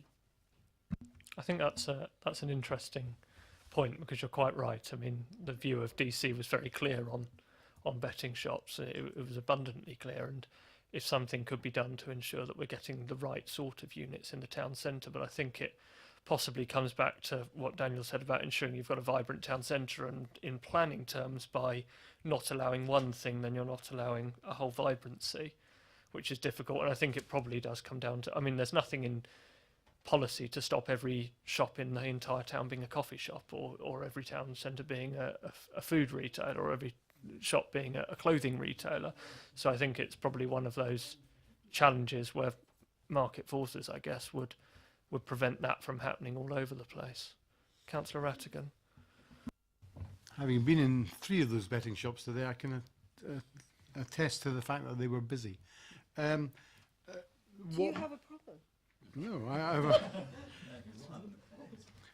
the reality is that what comes out of the government report on betting terminals, reducing the stake limit from £100 to possibly £2, will shake out the street betting shops. And I think for us to do anything under that current cloud, I think would be silly, actually, if I'm honest. I think the number of betting shops, if the reduction is forthcoming, would be quite catastrophic. We'd probably see a 50% reduction. That's the betting industry's view on how many shops would disappear in Britain. So I don't think it's a long-term problem. I think over time, market forces do work, and if they're not going to be viable where they are, they're going to disappear. But it's while we have no control over it, I'd rather see something in there than a boarded up shop, if I'm honest. Thank you. Councillor Frost. Thank you, Chair. I just want to go back to, sorry to harp on about the vacancy rate, but I just want to say thank you very much for giving us the information on the competitors. That's really quite interesting. But and that answers the first part of my question to Lucy. But have we done any piece of work to say what they're doing differently to us? Not specifically, no. I think, we tend to compare with kind of places in enterprise M3 lab.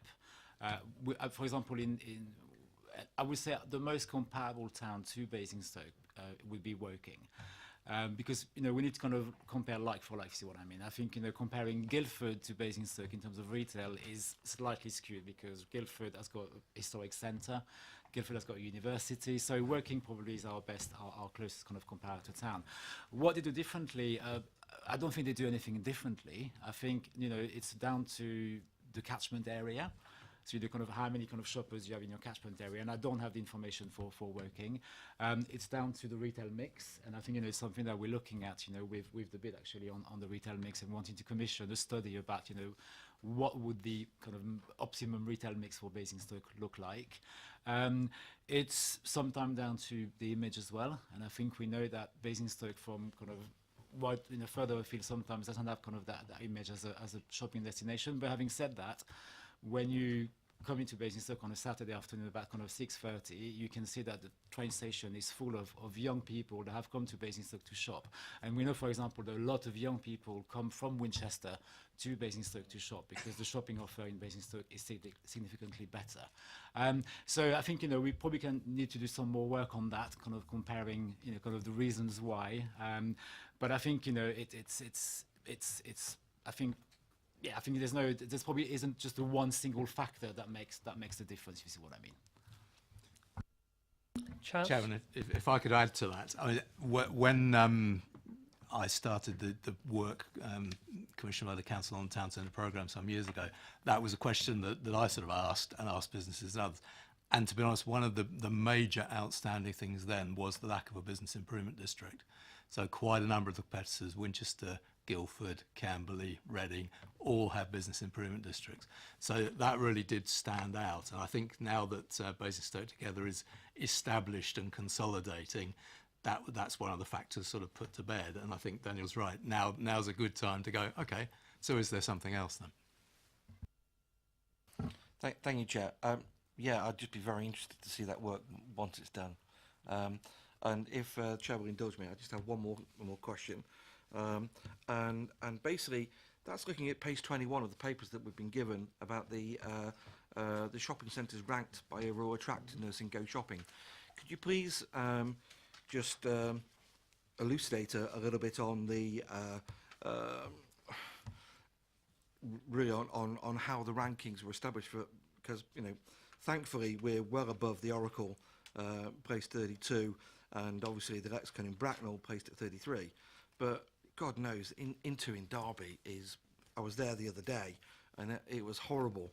Okay, and the Metro Centre in Gateshead is, well, I can't say too much because obviously this is being webcast, but if you can please shed some light onto that, it'd be very thankful.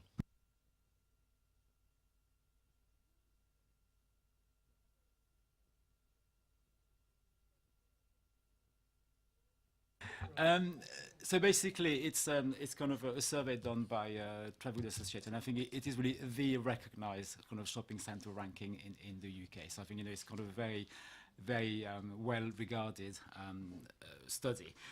Basically, it's based on a number of points that are awarded for some key features, and what they look at is the size of the lettable area of the shopping centre.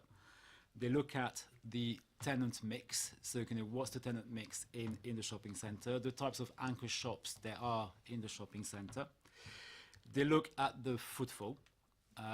They look at the turnover, and two turnovers really, the turnover in terms of spend, but also the turnover in terms of retail units. And they also look at the facilities that are available within the shopping centre, both in terms of F&B, food and beverage, leisure, cinema, that sort of activities. So kind of these are the criteria they use, and they basically allocate points based on those criteria. I think that's really helpful. I mean, it's certainly interesting to see where we're placed in that, because there are some interesting places where the Lexicon's brand new, for example, in Bracknell. It's a very, it's a nice place to be, but it's great to see that our town really is punching very high. Looking at those places on the list of those above us, I think they're all much larger places, which is really good to see. I mean, Cabot Circus, which is a shopping centre I know well from Bristol, that's further down than us, and that's really good to see. Councillor Harvey. No, I agree. I think it is, and I think the testament there is to the ideas that went into Festival Place to begin with our partners then, that shaped it to position it in the market at that time, and how the sustainability of that has been shown over many, many years. And it's also to say thank you, I think, to our partners who have chosen just recently to invest significant money in Festival Place, actually. If you look at their commitment to the town centre and what they've chosen to do, they have seen the position, I think they've seen what they wanted to do, and they fulfilled their promises to us, to be fair. So yeah, I think as a council, we should be embracing what Festival Place has done and saying we thank you. And I think what they're also showing, which is interesting, I think, is a commitment to those individual businesses within Festival Place to support them in the way that they want. So they are maintaining sustainability. They're maintaining it. They did have a vacancy issue. I think even they would admit that. That's the nature of where things have been in recent years, and I think they've overcome that. And in regard to the town centre, I think the issue around betting shops and what we've said, I mean, to be fair, we had the same issue with payday loan companies and payday loan issues. That came up a few years ago. I mean, I am not afraid of regulation. I do not fear regulation. There is a place for it. How we choose to use powers and how we choose to do our planning, I think, is an important question, and it's one I would pose to officers because of some of the joined-up thinking. I read your report, Danny, and saw all the positives that you've got in here, all the work you're doing, and, you know, ticking the box. And, you know, thank you, because what you're achieving in terms of your own team is good. And we want that as a council. We want to see the town centre succeed. And your part of that is something that we should celebrate. I think the issue for me then is the bid. And one of the questions we asked in relationship to the partnership between us and the bid, and between the two of you, was who were you going to represent? It was a notion when the bid was first created as to who was it being created for. Was it being created for the town centre businesses? Was it some sort of tool for the Borough Council to achieve what it wanted to achieve? What was it going to be? Because there's lots of variation out there, tremendous variation. I think what you've proven tonight and what I'm interested in is how this partnership grows over the next few years. The threat to that, and this is a comment I'd like to pass rather than a question to Daniel, Chair, and do you want me to come back in a moment or two when you take comments, or is I think the risks involved in here, because I looked on page 10 at the tertiary catchment area extending as it does to nearly 1 million residents. There is only so much of a market out there, and how you cut that market up and how you achieve success from that matters. I'm concerned that our planning policies hold for the town centre, and I'd like to record the comment in regard to seeing and supporting our planning colleagues in defending the integrity of our town centre. There's a tremendous amount of residential development going on in the town centre. There's a tremendous amount of growth as we're seeing in some of the business areas. I want to see that succeed so that we maintain, you know, other places have dropped off, but we've maintained our footfall. You know, we've managed to hold our own. I don't want to see a comparison retail offer appearing in a second town centre 3 miles up the road that then damages our town centre. Now, what we have is the evidence in front of us at the moment that we're going to see a £30 million hit on Festival Place and the town centre because of the new shopping area being created on the leisure park. And nobody to date, going through scrutiny, going through this body, going through the cabinet, nobody, not even New River Retail themselves, and the clue is in the name, New River Retail, have been able to answer the question of how they will impact on the town centre. So that risk is still very, very real and very genuine, and those questions remain unanswered at this time. And I'm sorry, but 200,000 square foot of that retail will put it as the biggest out-of-town retail park this side, well, it would be actually outside of Europe, in the context of us in the country. It's bigger than Gordon Wharf Quays even. So there's a significant issue there that we need to resolve as a council. The other point I would make, Chair, is about our other business areas around the town, around the area. Obviously, our planning policies are important, and you mentioned Basingview and you mentioned some of the others, but they're not the only ones. So I'm just conscious of where all your work's going to sit. I want to support it, and I want to be confident of it. I also want to be confident of what the bid is doing, but I also know the risks that are involved here. And if we do lose our sports centre, that's the best part of a 7% hit in footfall that's going to hit Festival Place and the top of town. We can't be playing games with that. So I think there's a number of issues that are still out there that need resolving, but I really want to welcome the work that's been done and say positively, that's exactly what we want for our town centre. We want it to be successful and to stay successful and to compete in the way we want it to in the region. So thank you to the bid and thank you to our officers for all the work they're doing, but I do not underestimate the risks that we're facing with some of the decisions this council is making. So on this point, Councillor On this Cubitt. point, I've gone through extensively the bid data that's available to all of us as councillors, and we have been promised that whatever out-of-town retail there will be, none of the retail outlets are allowed to be anything that we have on offer in Festival Place. So that's what we've been promised by the cabinet and by the papers and by the by everything that I've seen with the officers, because I've had a meeting on that very issue. And with regards to so I think it's a fair point, but you say you haven't seen anything. I've seen documents that are available to you that have absolutely undertaken that there will be no compete with the retail that is sitting in Festival Place and top of town and the malls and what's going to be on offer in and that was integral to the offer as I understood it. Secondly, I know you raise the sports centre all the time, but again, I've heard the cabinet loud and clear, and I've heard the cabinet member responsible state that we are not going to damage the sports centre. No, but so consequently there is an absolute commitment in the council that the sports centre is not going to disappear.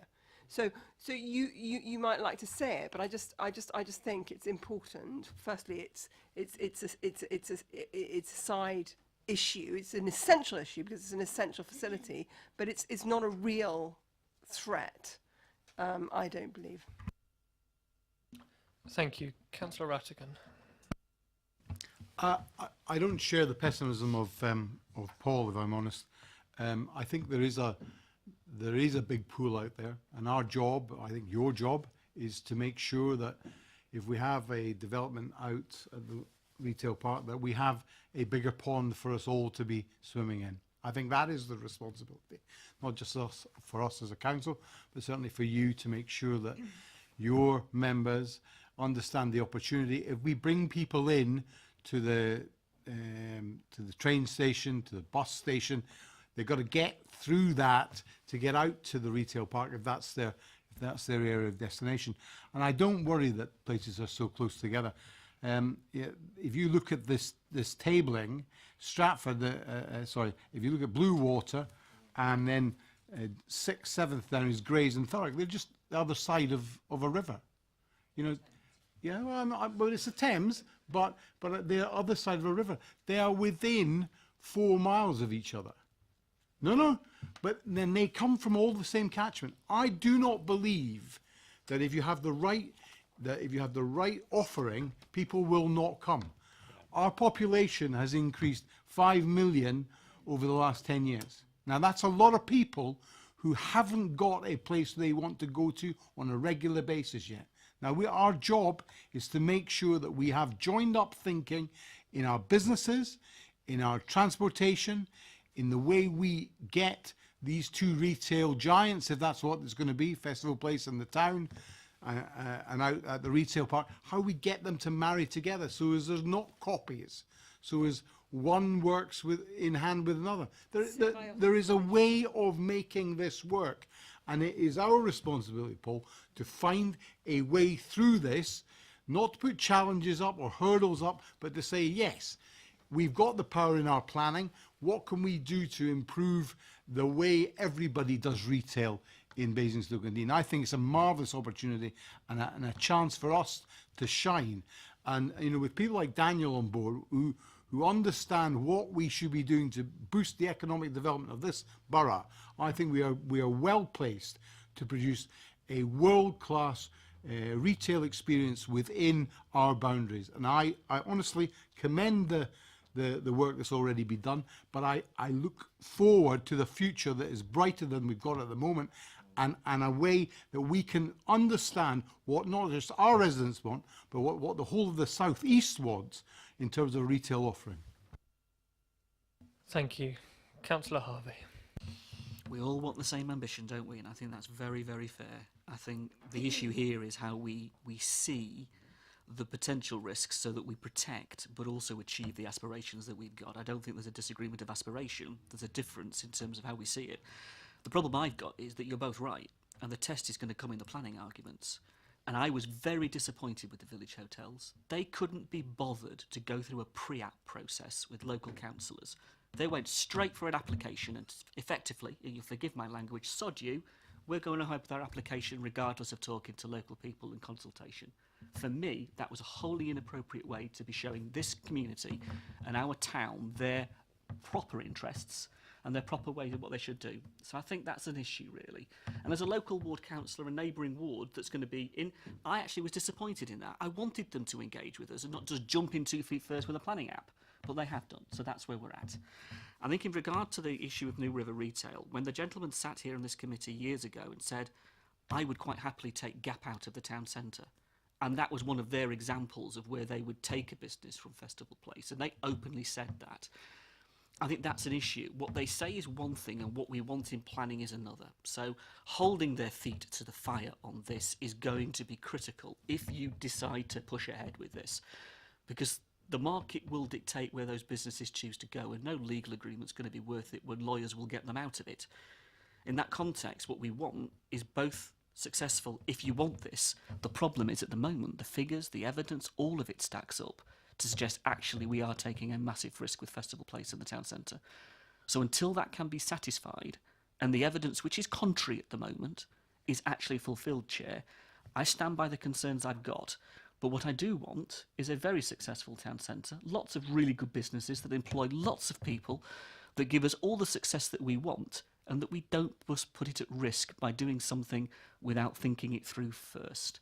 So there's lots of water to go under this bridge, lots and lots of water to go under this bridge, but right here, right now, those questions still remain. We all want the same thing. How we get there is going to be a very important part of this equation. Thank you. Councillor Miss James. I'd quite like us, as a committee, to have a map that looked at the planning policy. So if you're saying that the planning policy is there to protect the town centre, I think that it would be good for us to review that policy and look at it to see whether that is the case. And I think it would be a really good piece, a small piece of work, just to look at it, just to examine it. I was quite concerned in relation to the recent report we got on the inspector's report on SIL, where it talked about a 0 SIL rating for out-of-town shopping in relation to infrastructure, meaning that a New River Retail wouldn't have to pay any SIL charges, and therefore they're going to get out of any impact they will have on the infrastructure. And if we have all of the people from the south of England coming to shop at New River Retail Park, it's going to have a massive impact on infrastructure locally, and they're not going to be required to contribute to SIL. And we've got a £90 million deficit in infrastructure at the moment. So I think it's an issue, but I would really ask that, Chair, through you, that we have a small group that looks at this issue to be reassured, really. If you're confident that it's there, I'd like to understand it as a member. Certainly happy for us to convene a group of members to look at this. I guess the only reticence on that is from a policy perspective. It is a local plan policy, and I think we would need to be careful about changing aspects of the local plan outside. As long as if we're analysing the effects, then I'm perfectly comfortable with that.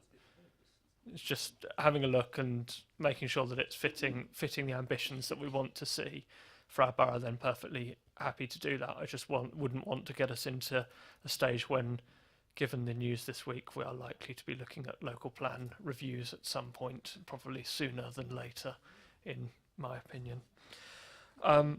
Yes. Could we sort of take that forward? I think we need to do it sooner than later as a small group. Yeah, perfectly happy to do that. Do we have, I hate to jump the gun on this, do we have volunteers who would want to go on that? Chair, can I suggest we wait till the end of the debate and then we know what we'll be wrapping it up in? Perfectly happy to do that. Councillor Golding. Thank you, Chair. Just on Councillor Harvey's specific point about gap, I was in the same meeting with New River Retail and they said the complete opposite of what Councillor Harvey has just said. They said that if there was a gap at the leisure park, it would be a designer outlet thing. It would have a different range from Gap in town, and the two would very happily coexist. And they said that more than once. They were asked. You'll have to go back and listen to the webcast, but that is what they said. Thank you. Councillor Rattigan. I hate to mind the Gap, but I'm going to. The point is that Gap have lots of things. They have Baby Gap, and they have lots of areas, and they can have the discussion with themselves about where they position each bit of their business. And I don't think that's not a bad thing to do. But I obviously want retailers to talk to retailers. It's vital.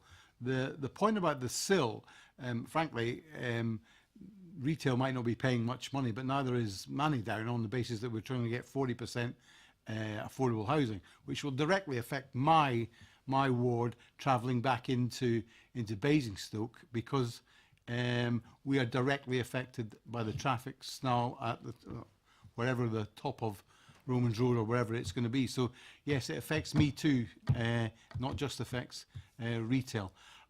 I would just like to say that there is a massive opportunity here for businesses to talk to businesses, and for us in the planning process to get it right, to talk about what our aspirations are, what our hopes are, what we would genuinely think would work.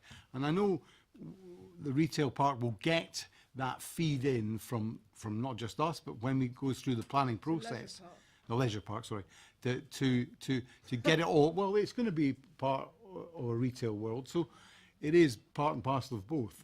But I do think it is important that we get that conversation made early, and I would stress to yourselves, if it's possible, to start. I don't know if you're already having those conversations, but to say what's important to you, how you would like it positioned, what you think would work for them and for you, and what your concerns are, but also your hopes and aspirations on the wider picture, and how you increase the footfall coming through Basingstoke, because that's the important bit.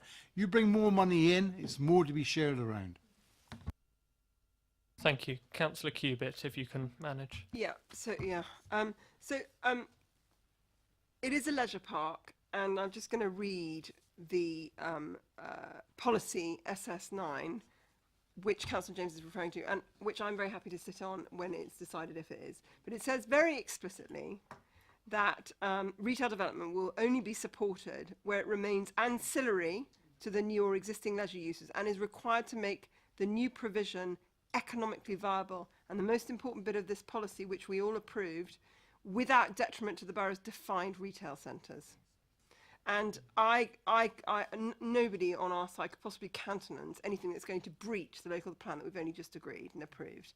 And I have to say on record that I do not consider Gap to be a designer shop.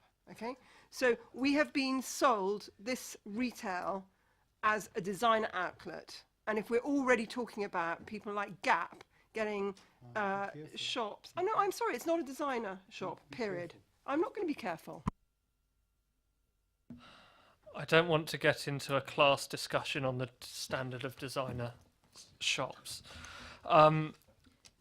We're also not in a scrutiny meeting about the leisure park, so to try and bring this together, I think we all want to see Basingstoke to be a place which we all love, and it's an area we want to see flourish and we want to see thrive, and that's about the town centre thriving, which is the purpose of this paper, and it's also about bringing people into the town. And I think, just to touch on what we've been talking about with the leisure park, I think if we can ensure that it is that fundamentally different offer, and that it is potentially a regional destination which is bringing people into the town for the leisure park and for the town centre, because make no mistake, there's currently a gap in the market for a designer outlet centre between Gunwharf Quays and Bicester, and if we don't do it, there is a risk that somebody else will, and then we've lost that from Basingstoke altogether, whereas at least if it was in Basingstoke, we're bringing that to Basingstoke, we're bringing the people to Basingstoke, and they would potentially visit the town centre as well. So I think that's what we want to see there and make sure that our town centre thrives in the years to come. Are there any further questions on this paper? Councillor Rattigan. I mean, we miss opportunities now. The leaders ward and my ward, they use Newbury as their You're always going to.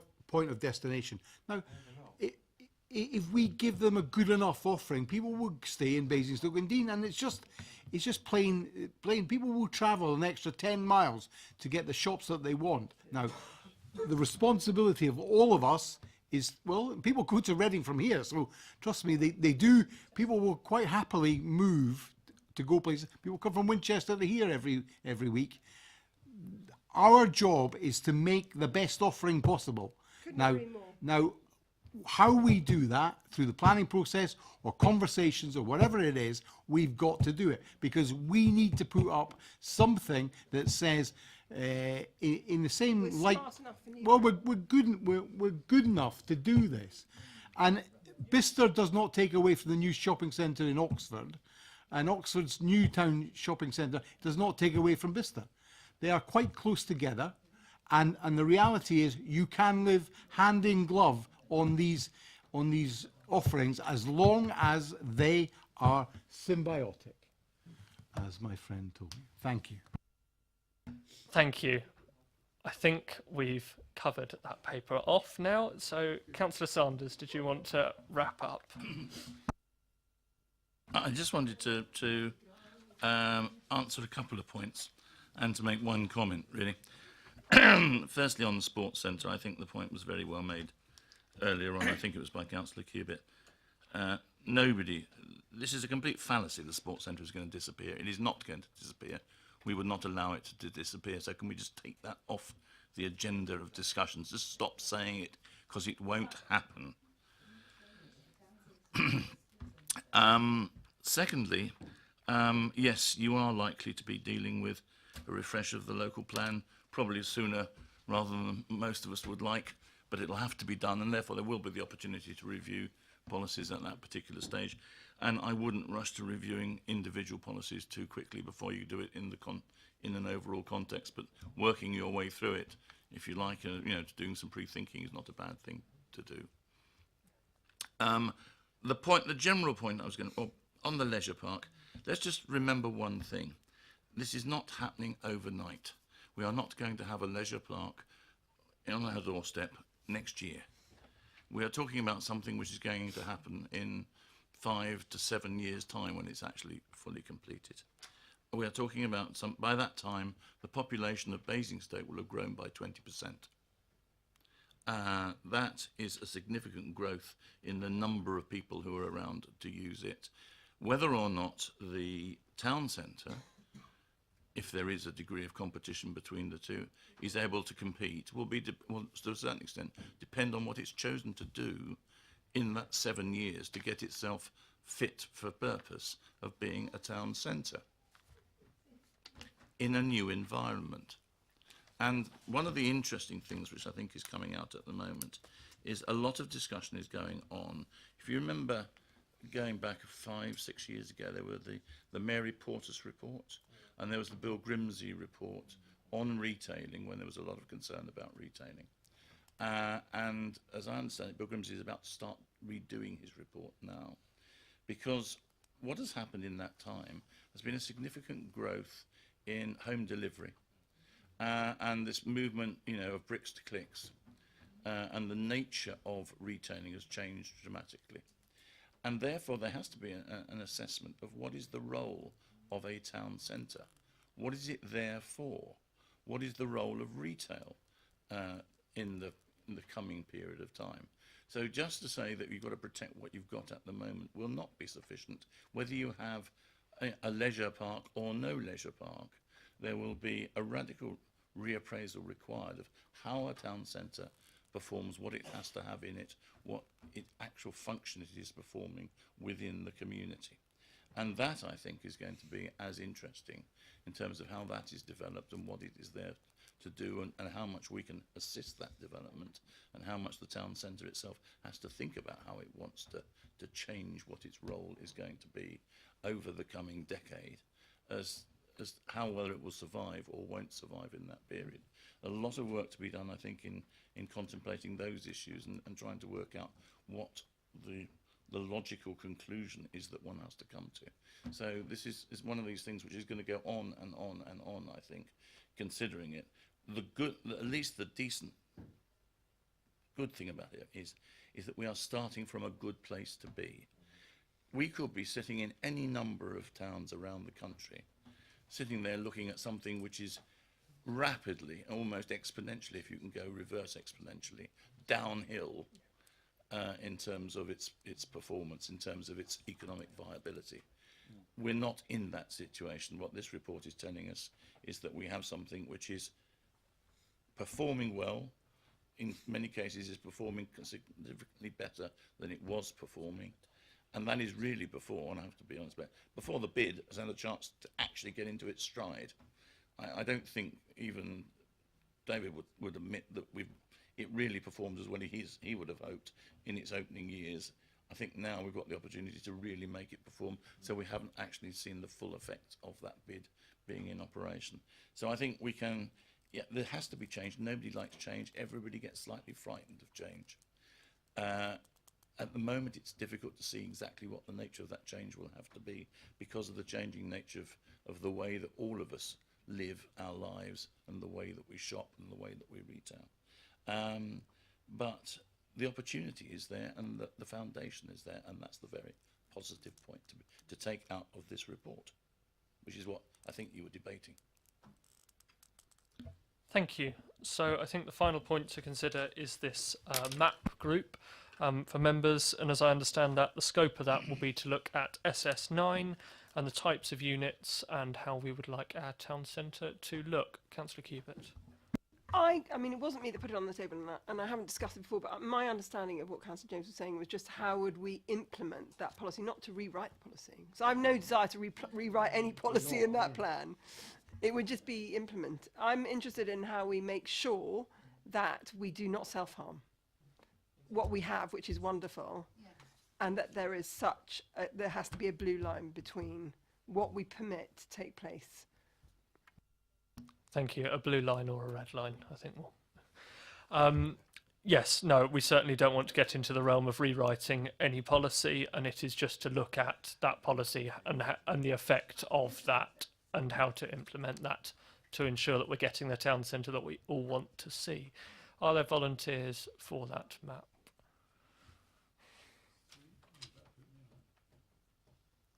I think that's probably given you. Okay, and we will talk to the portfolio holder on that, who's obviously not with us tonight. Yes, thank you very much. I think we'll probably break for 5 minutes, reconvene at 5 minutes time, just to change over officers. Thank you very much.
Thank you, members.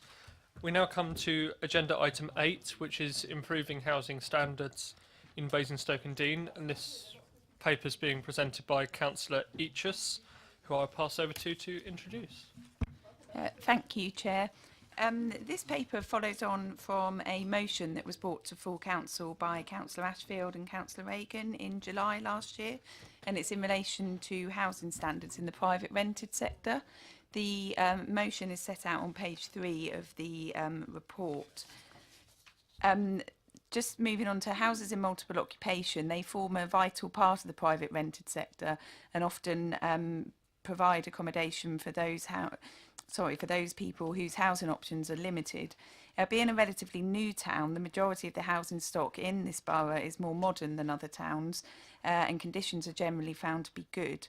The vast majority of private landlords in the borough do provide decent, well-maintained homes, and the borough recognise that some of the occupiers of HMOs are the most vulnerable people in our society, and for those reasons, housing conditions in this part of the sector are routinely monitored by council, and actions are taken to address any issues that arise. As of the 1st of October this year, all HMOs will have to be licensed. That will be mandatory in law, so it's not just certain ones. That will be across all HMOs. So the team are going to be really busy putting in place those licences. It must be recognised that this council does take a very robust approach to monitoring housing conditions in the private rented sector to ensure that standards are met. The council takes proportionately more enforcement action than in other areas of Hampshire, and officers in this council inspect a greater proportion of licensed and unlicensed HMOs than any other authority in Hampshire. It's also important to understand that there has been a whole raft of legislation which has brought in additional powers under law in the last few years, and that has been coming in quite rapidly, as I say, over the last few years, and that is to benefit tenants. I have quite a bit of experience in that, doing the job I do, and I have seen a change, and I do think that the legislation is positive and is becoming more and more to benefit tenants. Officers have today received confirmation that the Rogue Landlord database will go live at the beginning of April this year, and then the ban and orders will hopefully follow quite soon after that. It will be the local authority will have an absolute duty to update that Rogue Landlords database. As well as licensing of all HMOs being mandatory at the end of October, the Housing Minister has made a ministerial statement today about further measures being laid before Parliament. These measures are to improve overcrowded and dangerous living conditions of private tenants in shared homes. Councils will be given tough new powers to tackle the small minority of rogue landlords who rent out overcrowded properties, and will be able to impose fines of £30,000 for those landlords who do not comply.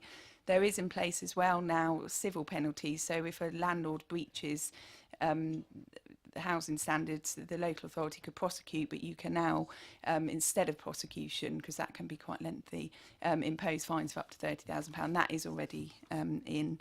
So these new standards that have been announced today will apply to all landlords seeking new licences. Landlords of any existing properties will be given an 18-month grace period to make all the necessary changes. And then lastly, one of the other things they've announced today is also in a move to stop rubbish piling up outside some shared rented homes, which can often prevent health risks and blight neighbourhoods, etc. Landlords will be required to provide adequate waste storage facility in line with local authority rules. Again, that could be part of the licence, and if they fail to do that, they could be fined. So that's just a quick run through. I am going to hand over to Tom Payne just to go through the report, obviously you've already it, so it just deals with the headings in the motion, and then probably open it up to questions. You'll see that I have quite a number of experts with me this evening sat down here that can hopefully assist in answering the questions at the end. Thank you. Yes, we've got a very full team of housing. It's like a housing day out, which is great. So, Tom. Thank you, Chair. Right, just to sort of introduce, we try to give a profile of the borough just to show how Basingstoke and Dean compares to the national sort of picture in terms of the private rented sector. So the table that's shown there, Table 1, underneath paragraph 2.1 just sort of shows the sort of profile of the borough. So overall, the proportion of properties that are in owner occupation is actually higher than the national average in Basingstoke and Deane, and therefore conversely, the proportion of privately rented dwellings is actually lower than the national average. So based on our sort of forecast, we estimate there's about 9,500 privately rented properties in the borough. Interestingly, obviously HMO wise, houses in multiple occupation, we know of 143 HMOs in the borough at the present time. Due to the nature of the town, you know, it's a relatively new town. The properties are more modern, the standards therefore are very good, and therefore we see fewer issues with regard to disrepair and such. So as we've highlighted here, in the last financial year, we only received 63 complaints, which has fallen by a third since 2012-2013. The National House Condition Survey that was published very early this year again shows some very useful and interesting trends in terms of the private rented sector. So it's shown that overall the decent home standard, you know, there's been a tremendous improvement there in the private rented sector nationally, and similarly energy efficiency ratings are improving, and so on and so forth. So actually the national picture is showing that conditions in privately rented properties have improved considerably over recent years. Just turning to obviously to the motion itself, what we've tried to do is go through each aspect of the motion in turn. So looking firstly at the landlord accreditation scheme. This was debated by the Housing and Environment Overview and Scrutiny Committee back in 2011. The outcome really of those discussions and the debate was that it was deemed to be the most appropriate option to basically embrace the National Landlord Association accreditation scheme and to promote that locally, which is what they do in Hart, what they do in Rushmore as well. That is something that we do, and we do actively promote that particular scheme to landlords in the borough. The National Landlord Association, you can search on their website to find accredited landlords in this particular area. So that is you know, something that we obviously encourage you know, tenants to look at when they're considering where they would choose to rent property. I'd rather you waited until questions, if that's okay, Councillor Rattigan. Thank you. Just moving on to the illegal holding of rent deposits. Again, this just sets out the legal duties on the landlord to protect a deposit through one of the three tenancy protection schemes that are government backed. It sets out all the criteria that apply there. Landlords who do not protect their deposits in that proper way basically will fall foul of being able to serve a Section 21 eviction notice. You know, that has to be that the landlord has to have served that, protected that deposit in the correct way, has to have given the tenant notice of exactly where that money is held in order for Section 21 to be issued lawfully. Cases of tenants coming to the housing department, you know, with questions or issues around tenancy deposit issues are very rare. We have not encountered situations where we've come across landlords that have failed to protect you know, the deposits in the correct manner. There's a lot of information and advice out there for tenants and landlords. The Citizens Advice Bureau particularly provides some very useful information to tenants or anyone with questions on that. In order to enable tenants to make good choices, the housing team do provide information and guidance in terms of what they should be looking for in terms of accommodation that they're seeking, and that does include, you know, details of the deposit protection scheme as well, to make sure that they're aware of that protection that's in place. Next topic was around the reinstatement of the annual inspection targets for HMOs, licensed HMOs. This is hopefully just to provide you some sort of reassurance that we have not stopped inspecting licensed or non-licensable HMOs. You know, the numbers of those two types of HMO has gradually reduced since 2013. You know, the figures are shown under 3.21. And there's an appendix which gives you a breakdown exactly by ward level where those HMOs are. So we do regularly inspect them. We introduced a risk-assessed method of determining how frequently those properties should be inspected back in 2015, so that we are targeting our enforcement resources at properties where there are potentially more risks that we should be dealing with. And that whole framework is endorsed by the Regulators Code. That's something we should be abiding by. Our inspection regime should be targeting those that pose the greatest risk. So that hopefully covers that particular issue. Generally, standards that officers find are very, very good.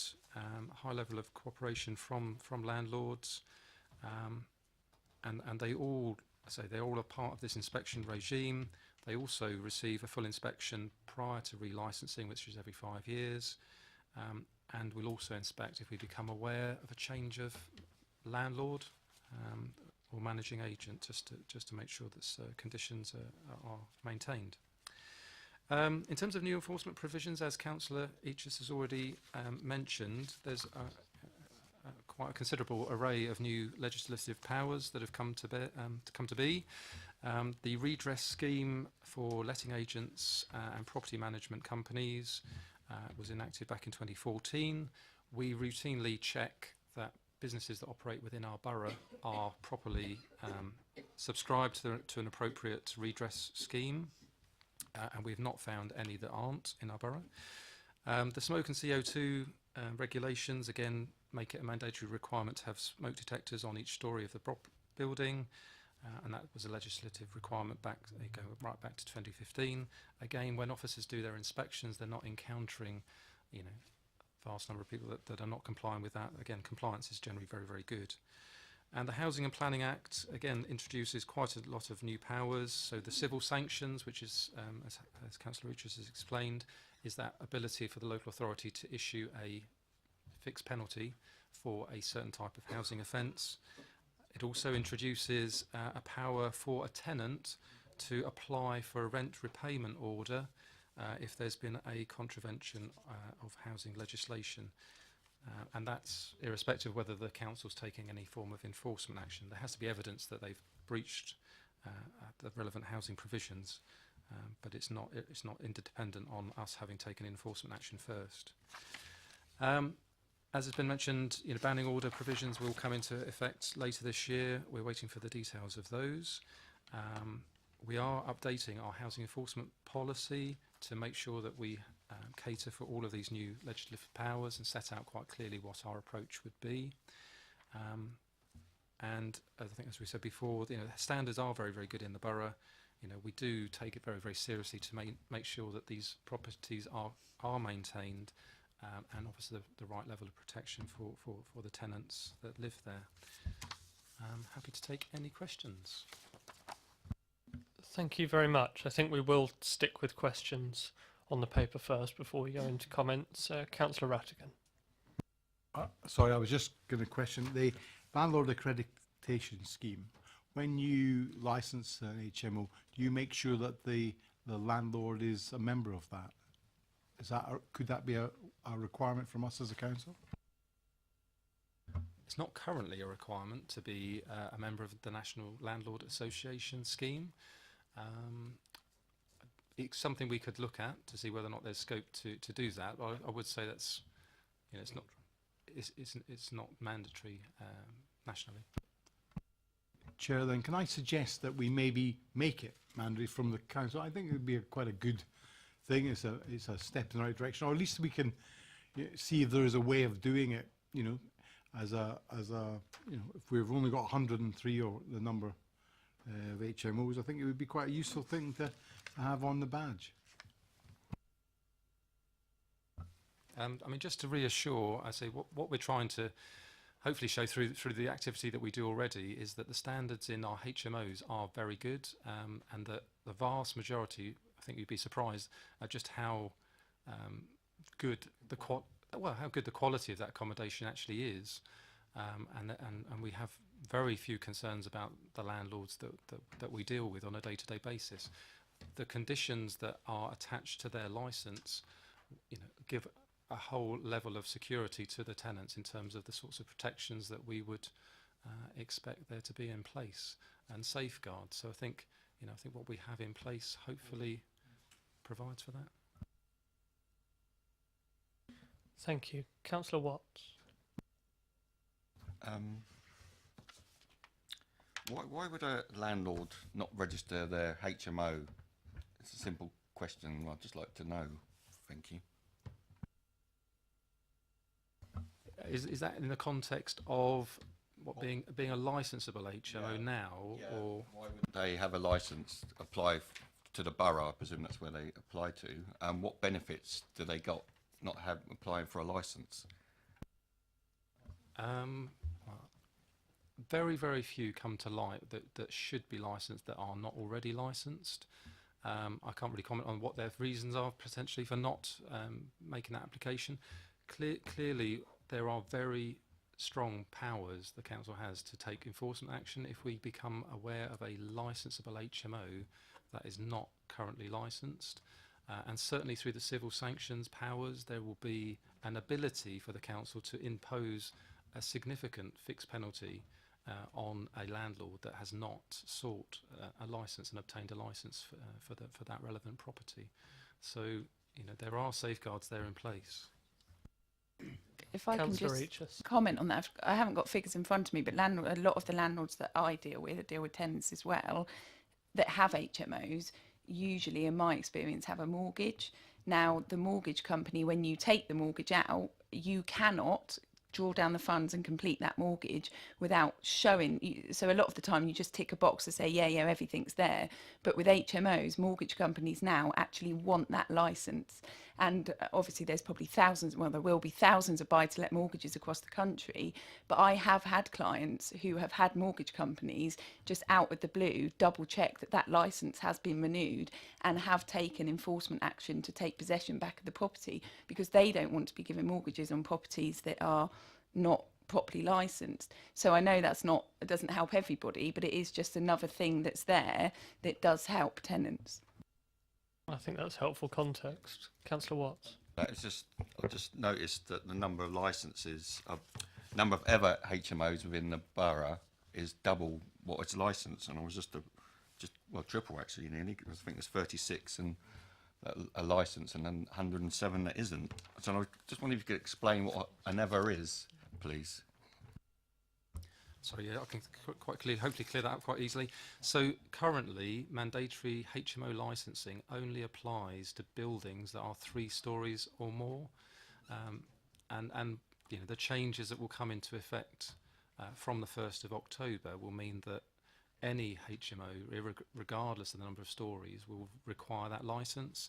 So in those 2 columns there, so the number of licensed HMOs, that will be those that are 3 stories or more, have 5 or more people living there, forming 2 or more separate households. And of course, the other column will fall into the licensing regime come the 1st of October. Good news that the government's introducing that legislation. Just one other thing, so you only pick them up, HMOs, through the planning applications. How do you know there might be HMOs out there which we don't know? They might not have gone through the planning process. How do we check that? How do we enforce that?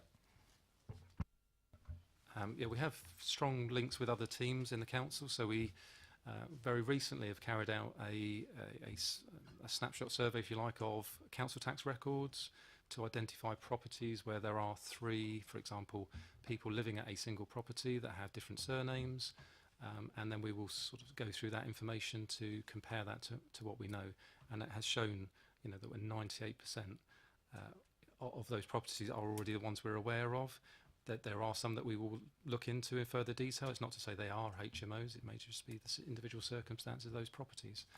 The other things that we do are working closely with other colleagues in other teams, so the CSPOs and other field-based officers and operations team, the waste team, and those sorts of will generally become aware if they're encountering properties that are lots of bins, lots of activity, lots of cars associated with a particular property, and they will then feed that sort of intelligence, if you like, to our team.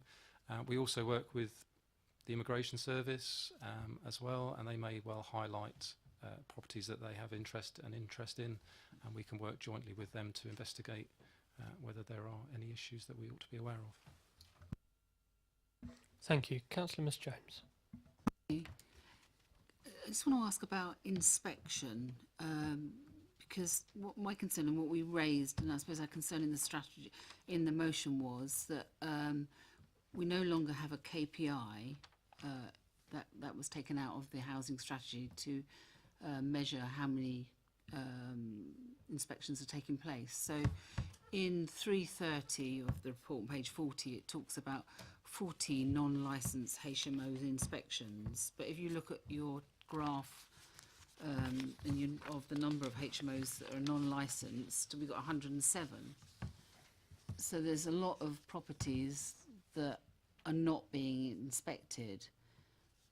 So I just would like to talk about that, really. They are all of the HMOs, whether they're licensed or non-licensed, are risk assessed. So as is shown on the table right at the end of the report, it shows the risk profile of the licensed and non-licensed HMOs, and that dictates how regularly we actually go out and do the inspection. So those in a high risk category would potentially be inspected maybe as often as every 3 months, but certainly 3 to 6 monthly. Those in a medium risk category would get inspected between 12 and 24 months, and those in a low risk category 36 to 48 months. And that again is just to reflect on the fact that if the standards are very, very good, if we have confidence in management, and there are no complaints about the property and such like, it's only right, if you like, that they don't need to devote time and effort to going back every year if those standards and our confidence in those particular landlords is particularly good. So they get inspected less frequently, but they are all part of that program. So they are all in the routine inspection. Also, they all are routinely inspected, depending on the risk category that we actually put them in. If I can go back to the table on page 35, my concern about this is the source of the data is 2011. I mean, it is so out of date. When you're looking at the percentages of the number of HMOs, you're assuming, it's so out of date, really, isn't it? Does that not concern you? Yeah, well, the 2011 date information is obviously based on the census. We've, in the column there, it talks about the 2017 figure, which is based upon the forecast. That does give us hopefully a more sort of accurate feel as to what the current number of rented properties is, and obviously the HMO figure is current. That is the number of currently known HMOs in the borough. And it, as I said before, it has actually reduced over the years. So you're saying the number of HMOs has reduced over the recent years? Yes, that's right. Yes, we presented some figures. I'll try and find it at the top of my head.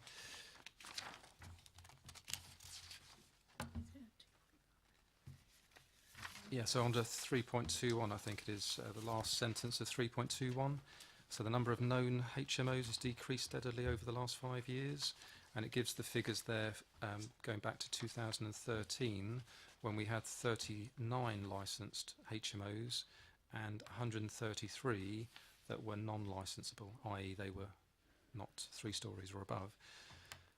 And as I say, that figure's reduced, so we now have 33 licensed and 107 known other HMOs. So we have seen, and we go back to inspect them, that they're often converted back into single occupancy dwellings. The other question we used to have, and it was part of the work that Rob Golding did, and we had an accredited, I think it was called a private sector charter, and it was a booklet, and I forgot to bring it with me tonight. It was a really good booklet.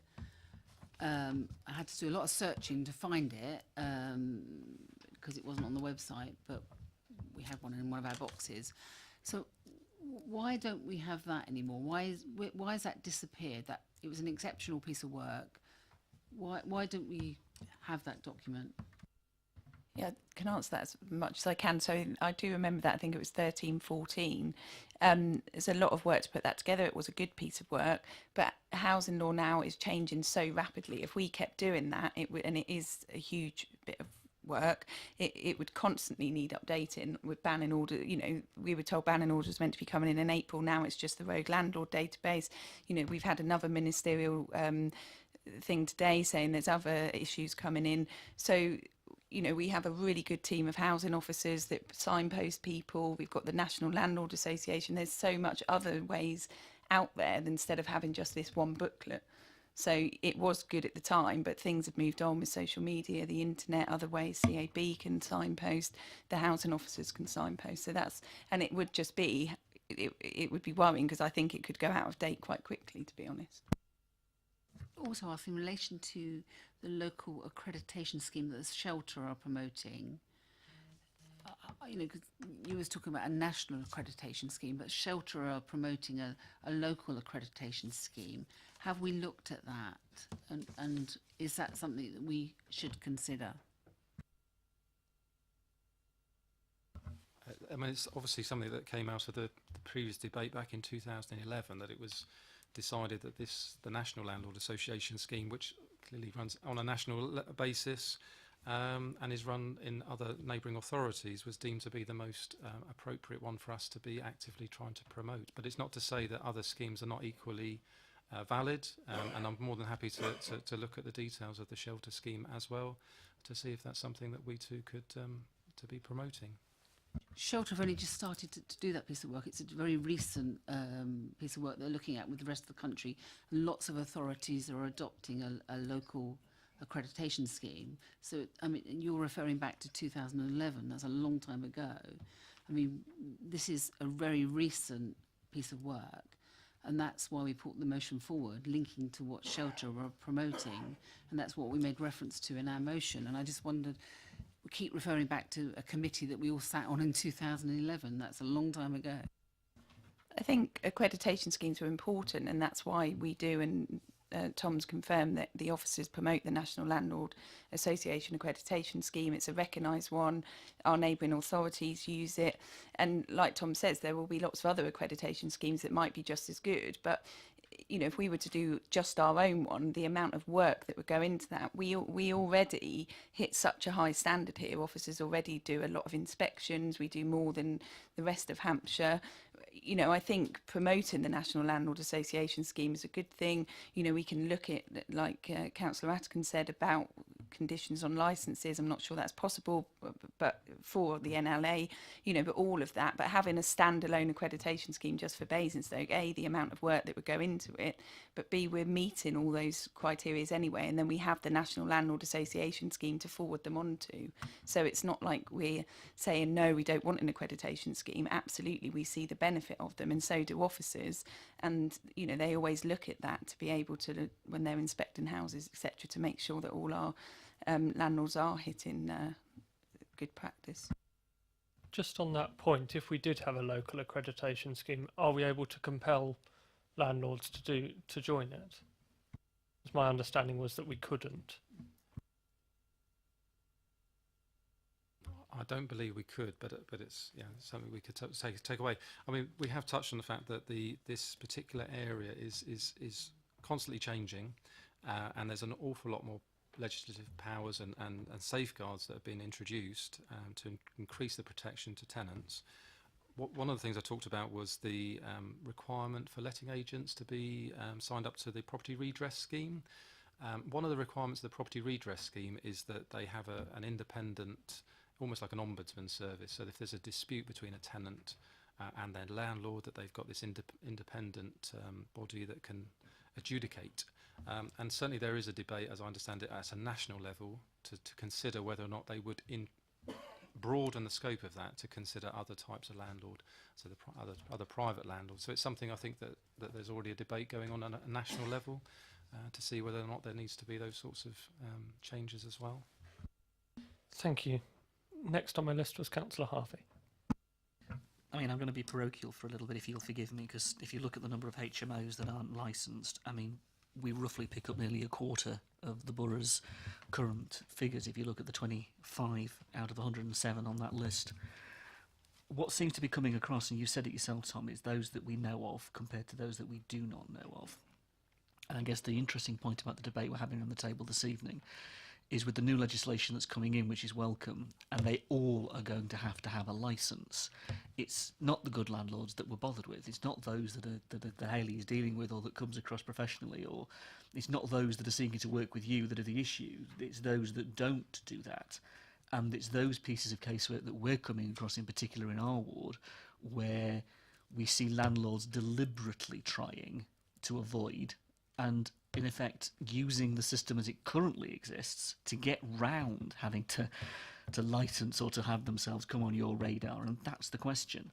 I think from my point of view, I think a manner of mandatory understanding of where these are, and that's the bottom line. We want to know where all the HMOs are so that we know they're safe and we know they're good and we know they're operating appropriately. Now, I don't know whether the current legislation, from the way it's been described, and you're right, it is fresh, so it's going to be understanding how it's written and what it actually turns out in the end, is going to be good enough to do that. I know when it was at 3 stories, it certainly wasn't, because the majority of our stock isn't in that form. So I guess the question for us is really, I'm not to criticise what you're doing, and not to criticise what you've all attempted to do, both housing colleagues as well as yourselves in environmental health. It's just saying there is a problem, we're seeing it, and it's how can we address that. And I do think there is a genuine case for knowing where all the HMOs are in our borough so that we know they're licensed and they are okay. No, I agree. I mean, obviously we've got the Article 4 covering the town centre area itself, which is obviously an added requirement for them to obtain planning permission, the new HMOs. As I mentioned before, we do a lot of joint work across the council, tying in with all the teams that have probably intelligence and knowledge of properties that may well be in multiple occupation. That's something that again we do as a matter of routine, trying to make sure that information flow continues to happen. As I mentioned before, because of the fact that we are expecting, and as has happened, the new legislation to come into effect from 1st of October, that's another reason why we did that recent snapshot survey across council tax records to just check what that information was showing us. Does that highlight, other properties that we ought to be aware of? So, keen to keep that sort of momentum going. Clearly, ward councillors obviously can play a vital role in that as well, because again, you'll be able to highlight potentially properties that you suspect are HMOs, and again, we will look into those. Thank you. Councillor Rattigan. Modern slavery is quite often determined by people's accommodation. Are you convinced that there are none of these HMOs are beds for slavery? So perhaps 3 or 4 people are living in a place and they are working for the person who's running that HMO. They're not giving them any money, but they are being paid back in terms of their labour and work. It's sometimes accommodation links to slavery in the modern sense. We have, it's very, very rare. We have encountered very, very small number of cases where we have concerns of that nature, and we will work with other agencies to notify them of our concerns and work jointly with them to ensure that those sorts of issues are properly investigated and if it's proven to obviously be resolved. So, but exceptionally rare that we come across circumstances where we have that level of concern. Obviously, as I've mentioned recently, partner agencies with the Immigration Service have come to us directly with intelligence on particular property, and we've been doing joint inspections with them, and we'll take action where we come into that equation in terms of making sure that housing standards are appropriate, to make sure that residents' health and safety is protected.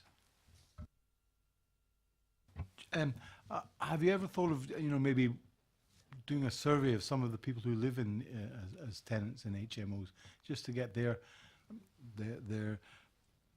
understanding of what they do and their protections and everything else, not just the landlords themselves? It's not something we've considered doing before.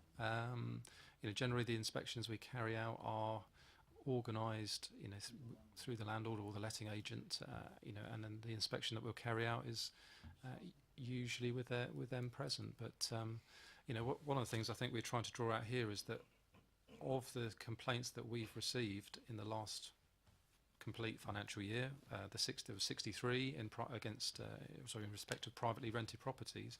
None of them were in relation to HMOs.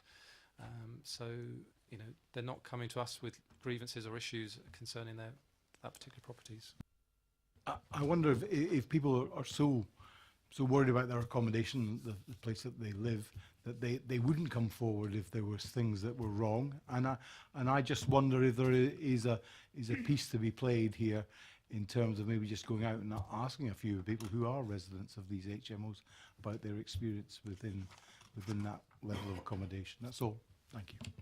Councillor Aegis? Yeah, I think just picking up probably from Paul and then on to Ken's point about people not wanting to complain or drawing out these rogue landlords, it isn't easy. But if, I think somebody's already said, it is up to ward councillors. So if there is in your ward and you do have concerns, then do either report it yourself or encourage the tenant to speak to people. I mean, being in the legal industry, I know now trying to get legal aid and all that is just so flipping difficult.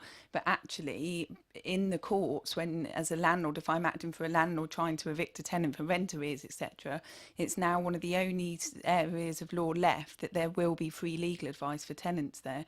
So, and the CAB are also absolutely brilliant. And, even if they don't want to name their landlord, go and get the advice from the CAB. It's free. Not saying I'll give out loads of free legal advice, but I get people walking in off the streets and we signpost them in the right direction. And as I say, the courts are also very good at doing that. And it's one of the only areas of law where you'll still get free legal advice at court and stuff. So all of that's positive. I know it's not the answer, but as a ward councillor, you need to be aware of all that and let Tom know, or, even if the tenant's not willing to give their name and the address, send in some pictures so one of the team can say, well, we can't give 100%, but looking at the photos, that is bad. If they did make a formal complaint, they would be in trouble.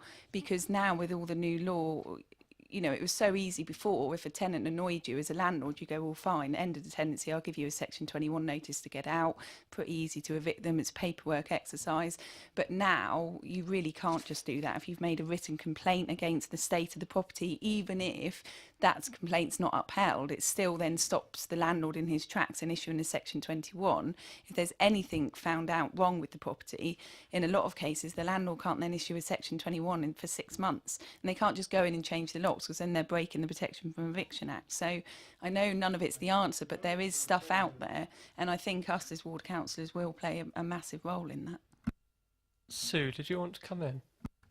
Sorry, I was just going to say that people that are living in shared housing can join the housing register, and one of the things we ask them is about the standard of their accommodation, any concerns, and quite regularly we'll get in touch with Tom's team to go out and take a look.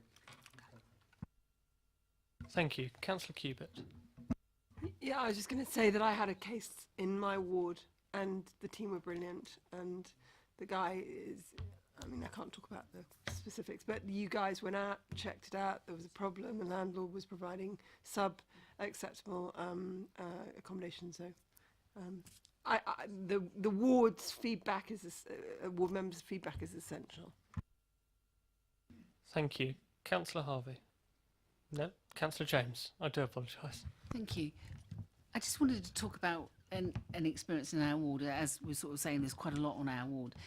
Just recently we had a planning application come forward. It was a retrospective planning application for an HMO, and we get it coming through on the system, and I thought I'll just go out and check with the neighbours. So I knock on the door, and the lady next door was just moving, and she said it was been so horrendous, her experience of living next door to this house, that they're actually moving.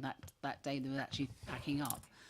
And the house is a 3-bedroom house, and there are, at one time, there's anything from 12 to 15 people living in this house.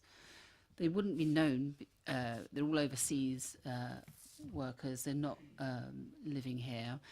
I then went along the road talking to people. It then transpires that just across the road by the same landowner is another property which is not, again not known and has not got planning permission, and is housing 8 people. Then find out that 4 doors down there's another one, and the same woman has asked the house that is next door across the road to, if they're, because they're desperate and they can't stand it any longer, they're wanting to move, so she's asked to buy that one. She owns properties in Southam, and I just can't, I don't buy, looking at there's only 6 HMOs in Southam, I just don't buy that. I just don't think that's true. Then I spoke to the planning officer to look at how many actual HMOs there are in Norden, or in this ward, in this road.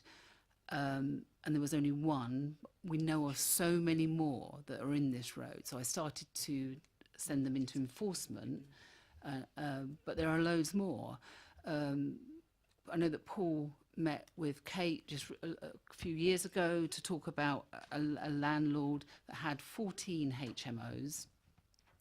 Not one of them was registered, and none of the people in there, he couldn't identify anyone that was living in those properties. He had no idea who was in the properties he had across the town. Not one of them had a tenancy agreement. None of them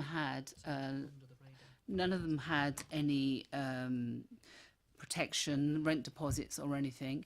He's also recently now, I know one of the ones that I've just identified is one of his properties that again isn't licensed. So what I'm saying is there is a massive problem, and I don't think that the decrease is the reality of what we're seeing. And I suppose I wouldn't have known they were there unless I had knocked and then asked. And this is just in a very small close as part of a bigger road. I can't, I could do that in every road, but it's not the reality of what's going to happen. So I just think there's a massive problem out there of hidden HMOs that we're not aware of, because clearly you're not aware of them and you're thinking there's a decrease. In this one property that's coming forward for planning permission, there's a little small porch, tiny, really tiny, a small area like this, and there's that is being rented out for someone to live in. And like you say, Ken, what this person that owns the house is actually employing all of the workers in the house. She employs the people across the road and the other side of the road, and she picks them up every morning in a van to take them to work. So I think we've got a serious problem. And I think the standard of the accommodation... I have reported them. I've said but what I'm saying is I've only just knocked a door and found that just recently. But I think that's happening, and our experience in our ward is that that's not unique. That's not unique, and I don't think in relation to Norden that 25 figure is accurate. I think there's a massive problem. And if you, the tenants and the people that have lived in that road for many years are saying it's desperate. It's so horrendous to live there now because of what's happening. They're partying, they're just in and out all the time. You never know who's there. It is just horrendous. Yes, so very appreciative of Councillor James bringing that particular property to our attention. Obviously, that landlord is known to us. And we did follow that up, and we did inspect the property. We're aware of all of his we're aware of all of his HMOs. Clearly that triggered us to report that particular HMO to the planning team for them to follow through with regard to the contravention of planning regulations. As a follow-up to that, though, we did do a cross-check with council tax against that particular landlord to double check that there are no other properties. Although we're given that assurance verbally, we were doing another sort of cross check to make sure there are no other properties owned by him at that particular time, and that came back as the case, if that makes sense. So all of the properties that particular landlord, who you and I know we're talking about, we know of, so we've done a cross check. We know who owns and who's paying the council tax. Just on this point, Yeah, Councillor am I Keane. not right that it's an obligation of private landlords to know whether people they've got correct immigration status to be living in them? I mean, that is an obligation of all private landlords. So do you verify that if we've got potential of gangmasters running teams of HMOs? Do you know what their immigration status is?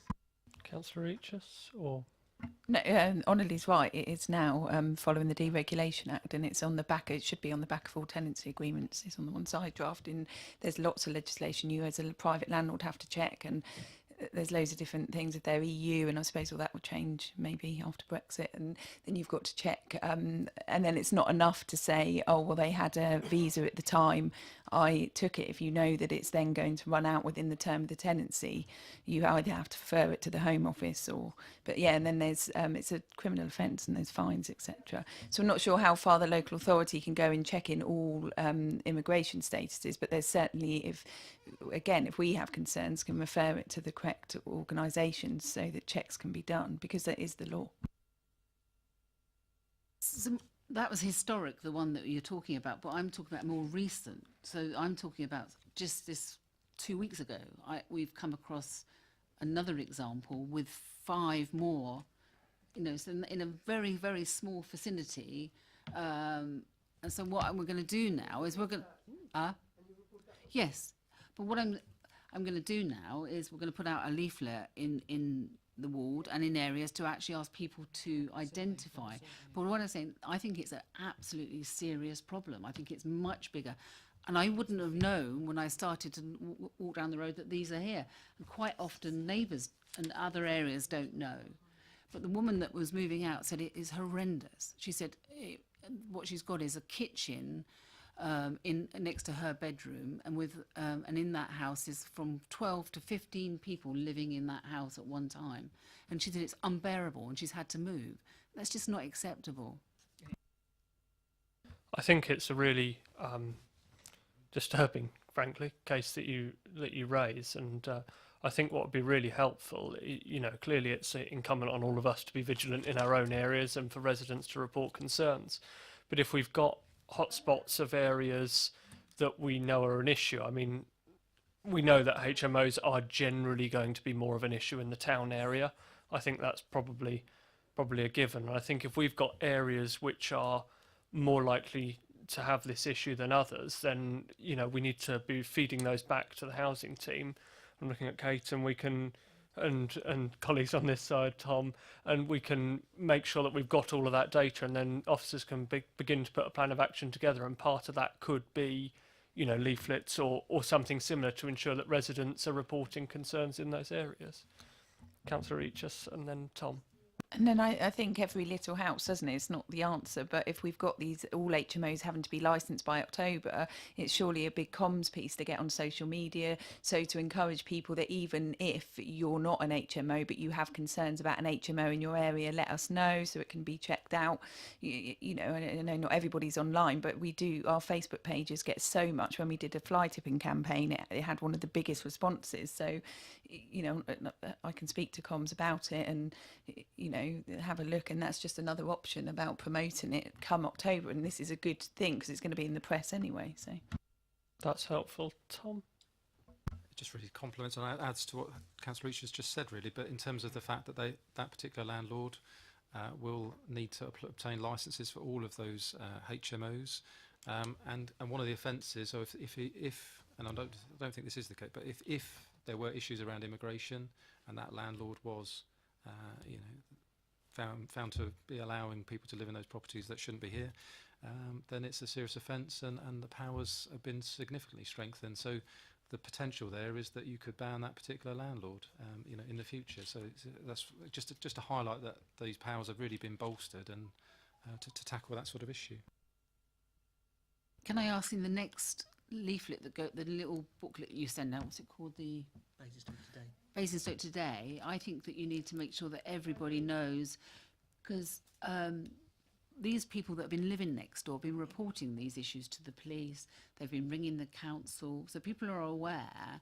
And when I rang planning, we had to check, but there were different departments aren't talking. But what we need to make sure is that if the police are being informed of this, that they tell people in the housing that this is going on.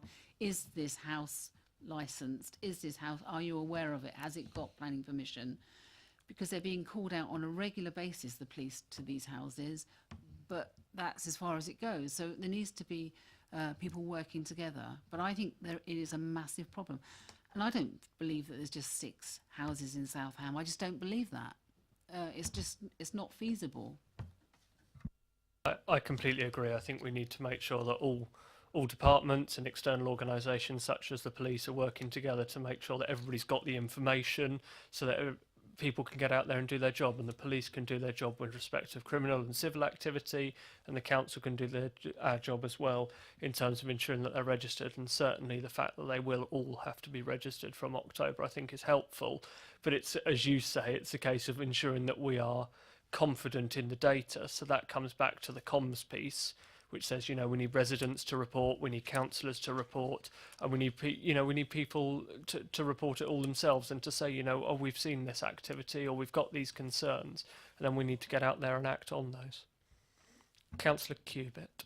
Just on that matter, just in terms of resource, because obviously everybody's kind of pretty stretched on resources, is that if Councillor James and her team in her ward think there's a specific area, I mean, to me it'd be very obvious is just to go and double check and do a complete check on a small area to see whether it is as serious an issue as it is, and also in South Ham, and then on the basis of the evidence that is produced from, say, the 2 closest where they believe there is a really major issue, then you can see whether you're going to have to fold into similar housing stock.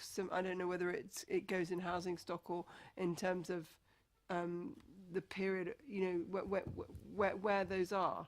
So what I'm saying is, first of all, to verify that there is really a serious issue first, and if Councillor James is really concerned that South Ham's got a mega issue, I'm sure that your colleagues might be able to identify certain closes where you believe that there is a bigger issue than obviously our officers think there is.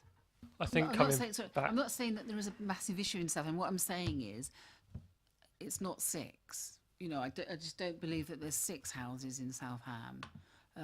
But we all know our wards really well, so you guys will absolutely know where you think there's problem spots, won't you? I think it comes back to the point of having the data and having the information. We need that intelligence gathering piece, and we need everybody to feed into that. And at the moment it'll be councillors, because that's very easy to do. It's very easy to do. We've got some thoughts around this table on that, but equally members from all wards in the borough. And then we can go to that wider piece around, as Councillor Reacher said, social media, and we can look at putting it in Basingstoke and Dean Today, getting people to start reporting in. And once we've got a greater picture of where these areas are, the team can really start to target, and I think that will be very helpful in trying to solve some of these issues. Councillor Harvey. I'm just conscious as well of the geography of this and what we're actually expecting us to do. And I think we need to be careful here. For starters, there's going to be fewer of us in a couple of years' time. For starters of us, our wards are going to be much bigger in the context of the actual population figures. So all of that's just to think about what we're asking. I think you're right. How you do this in terms of data capture and information is key, and it's not one element to it. It's also multiple sources. I'd say that came across strikingly is identifying particular landlords who have dipped under the radar. You pick them up, you identify them, and it's the follow-up. It's the nature of the agencies that are involved, and I think it's an interesting point that we're identifying around the table. That it isn't just housing, and it isn't just Tom's team in terms of environmental health, nor is it just the police, nor is it just planning. And there's a context to this as to how we're finding them. We can go door to door But it's interesting to talk to people who are genuinely afraid, because of intimidation, of identifying what they're actually living next to or near to. And particularly to speak to somebody who's knocking on their door. I know you're knocking on your door to, you've got that notion of what's going on. I mean, we were very clearly identified in the street of what we were doing. Now, I don't beg to wonder what's that probably issue for those residents living in that street now that we've identified those issues. So it's just, who has the power, who has the authority to be doing this in a safe and appropriate way that we deal with the issues in hand? And I think there's a mix of things that we're talking about around the table, and I'm no expert, but what I'm really hanging on to, and I pick up Hayley's point about this, and others around the table, the mandatory licensing of all HMOs from later this year is going to be huge. And it's those that fall beneath that, it's those that try to get out of that I'm really concerned about. And I'd just like to know that thought is going in as to how we capture them, because I do think that's the issue. Thank you. It was an amazing segue to get boundary changes into there. So, no. 54 of us, 8,000 residents per ward. It will be a challenge. Yeah, and it will be bigger areas. But it's part of a wider picture of councillors and residents. And what we need to do is ensure that we get the result that we want. And I think part of what you said is about anonymous reporting.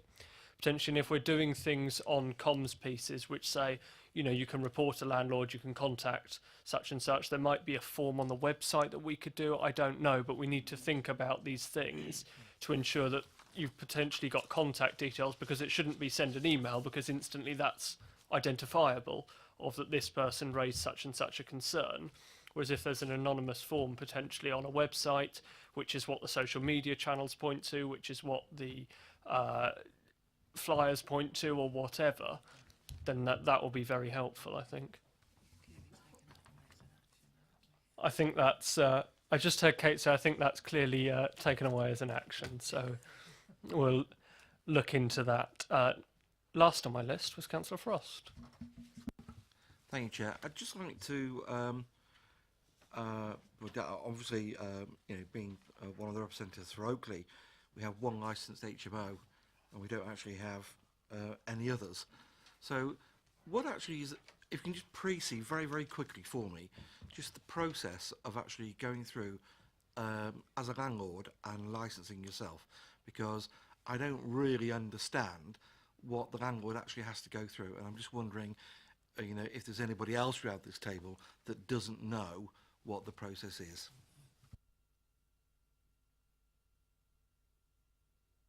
Darren?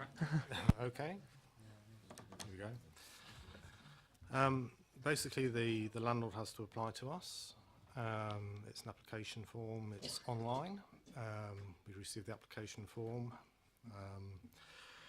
There's a fee attached to that application form, and there is a set of licensing standards. Whereupon we will dispatch, or we'll dispatch an officer out. We will inspect the HMO to ensure that it complies with the legislation. We also fire out some letters to various consultees. If they have no objections, such as the mortgagees, mortgagors, then we will issue the license, and that license will run for a period of 5 years. And obviously, the house and multiple occupation will be risk assessed, and it will be inspected at a frequency determined by that risk assessment. Oh, yes. Well, as part of the standards that the HMO has to meet, then obviously we will check gas certificates and electrical certificates and all of the other prerequisites, make sure that they're up together and in place. Thank you. Councillor Frost. Thank you, Chair. And just roughly, I know that the application time will be, as long as a piece of string, but roughly on average, how long does it take for a landlord to go from start to finish, from him submitting the application form to actually getting his licence?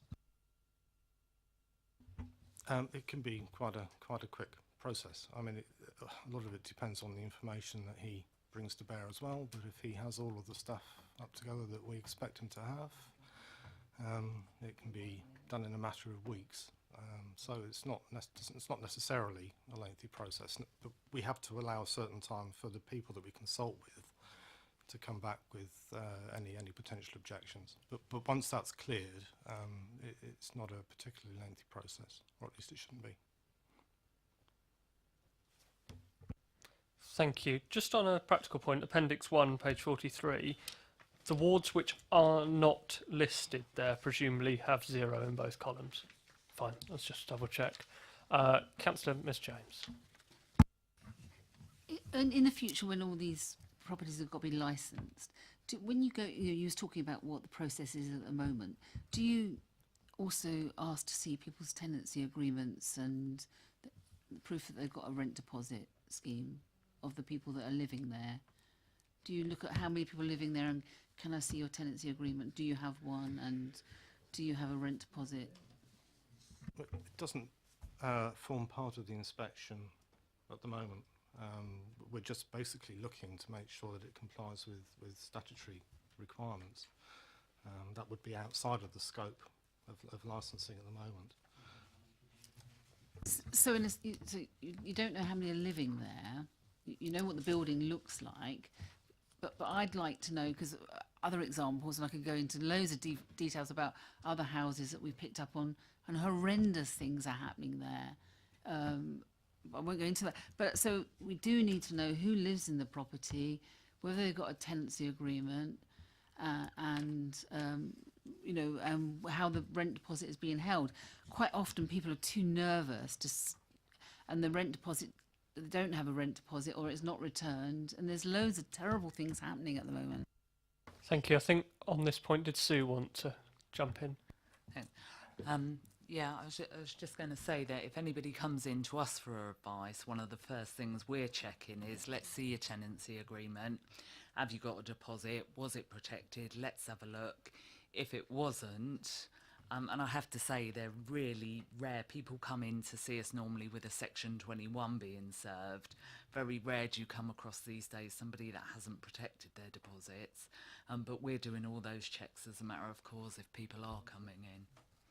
There's only those that come in. Yes, yeah. That's for helpful. those that do come in. Thank you. Councillor Eachus. And I hear where Laura's coming from, because it would be helpful to have all that. But then from a practical point of view, a lot of people will buy the property, turn it into an HMO, get the licence before they then start renting it out. And then even if the housing officers check then, somebody might only stay in that property for 6 weeks or 6 months. And we can't physically just keep checking and checking, because sometimes they've got, you know, there's a lot of people going in and out of those. If it's a 5-bedroom property, you might have 5 people that live in there for 5 years, 6 years, or you might have people that come for 6 months, go. So it is difficult. It'd be good to have all that, but just from a practical point of view, it's not realistic. But on inspection, if you was going out on the inspection, so those 40 that you inspected, you know, you're looking at the where they've got fire alarms, where they've got, you know, all of these different things. As good practice, I would want to know who's living there. Do you have a? I mean, I just would want to see that. I just think it's really good practice, and that's what I'd want to see as part of an inspection process. I think certainly we have regard to how many people are living there. That is a very key element of making sure the property is safe for the number of people that live there. So the licence itself will say how many people, as a maximum, are allowed to live in that property. So that we will be a part of the process is measuring room sizes, making sure that when we set a number of people that can occupy that property, that's based on the amount of available space in that particular property. So it becomes a mandatory condition that they have to abide by. Clearly, if we got evidence to show that that was over-occupied, then clearly we're into the territory of saying there's a breach of a licensing requirement, and we would look then to take appropriate enforcement action in those sort of cases. But yeah, so overcrowding is obviously a key element to it. Part of the changes to the licensing regime does require us to check a landlord's immigration status. So that's part of the application process. They have to demonstrate that they have a right to remain in this country and so on. So that becomes an additional check. And obviously, if we have concerns, then we go out and do an inspection. If we had a concern that we think needs to be followed up by the immigration service, and that's something that we will then pass on to the appropriate, our colleagues in those services. I think it's key to have regard to the number of people, but I would certainly be slightly wary of collecting individual data on people who were living in particular properties. And I think if people are living in properties for a length of time, then they would, if they're in there for 5 years, then we would hope as councillors, I guess, that they'd be on the electoral roll. So, we have got ways that we know who's living in areas for a place of time. But as Councillor Each has said, it's difficult knowing who's transient in these properties, because by their nature they can potentially have a more transient type of people who live there. Councillor Ashfield. Thank you. First of all, I'd like to thank Tom and Darren for the work. They were kind enough to go through the paper yesterday, hence I haven't had any questions. But in terms of comments, and again, this is coming anecdotally, but I think there are cases where people don't complain, whether that's in a HMO or a non-HMO, because of the scarcity of housing. So I think we shouldn't just think that there's less complaints, so there's less to worry about. I think tenants are generally very concerned about complaining because of the concern about the alternative. And sort of leading on from that, and HMO, I welcome the idea that we're going to perhaps promote this through social media, through Basingstoke today, but we could be opening up a can of worms. Hopefully not, but we could be, and I would just like to also consider what the backup would be. We could uncover quite an increase in housing need overnight. If we do identify HMOs we didn't know about before that are overcrowded, what do we do then? I think just reflecting on where we are, we are in a very good position and probably quite unique across Hampshire. Was the area we've kind of have most regard to. We do keep an active role in monitoring conditions in those non-licensed HMOs as they stand. So I think we're ahead of the game in terms of when we get to 1st of October and when those landlords put in their applications, we already have made sure that those properties meet the appropriate standards. And so, touch wood, it will be a lot more straightforward process in Basingstoke because we have that relationship and that sort of ongoing monitoring that goes on across the borough. Clearly, it's just trying to get that message across to tenants that it is, they can come to us for advice, the housing team particularly, Citizens Advice Bureau. It's about just making sure they're aware of what their rights are, which have been greatly improved over the years, and hopefully giving them that confidence to be able to raise any issues that they have. Councillor Ashfield. Thank you. I hope that we're right in that the 143 only becomes 150 after October or after we run a campaign. I suppose my question was just around, are we ready if another 50 HMOs are highlighted from intelligence that we gather from a campaign or from neighbours coming forward, or indeed tenants that think, actually, I'm in an HMO and I'm going to complain. We could be uncovering HMOs that we didn't know existed in the later part of this year, and I'm just wondering what contingency there is for perhaps an overnight increase in housing need that we didn't know was previously there. Yeah, it's definitely something we would have to, have to respond to. It's something that we've, again, it's part of the due diligence checks, if you like, that we've been doing already to make sure we are checking the information that we're aware of, trying to make sure we've got a good handle on how many HMOs might come forward for licensing. Have we got the appropriate level of resources to actually process all of those applications and such like? At the moment, as it stands, the figures are manageable. Clearly, if there was an influx, and I'm not saying that, at the moment, given that all the safeguards that we have and all the checks that we're making already, I'm not saying that there would be, but if there were any increase over those numbers that we're expecting, it's a cost recovery regime. So effectively, we would then seek to try and bring in additional resources if that was required to make sure that we're able to, to carry out the work that we would need to. Sue, did you want to come in? Yeah, I was just going to say, as of April, we've got the implementation of the Homeless Reduction Act.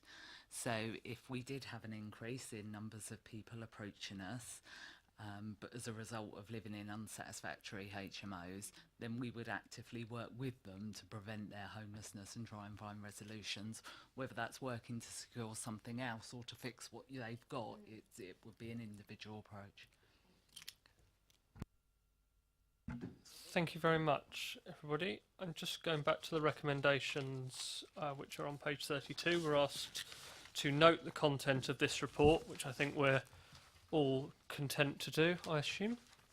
And then to endorse the continuation of existing HMO inspection on a risk-assessed basis, and that the mandatory licensing of all HMOs is introduced in the borough during the course of 2018. I think from the discussion that we've had, that we all endorse that. Just further to that, I know that last night at CEP there was talk of a housing briefing being delivered to all members in May, and I think it would be helpful. The officers have suggested that they could include HMOs as a key part of that housing briefing, which I think would be very helpful for everyone. Councillor Harvey. I'm just thinking into the future. If we have the changes we're going to see over this time next year, I think it would be very useful for this committee just to take a step back into this subject and see where we actually are.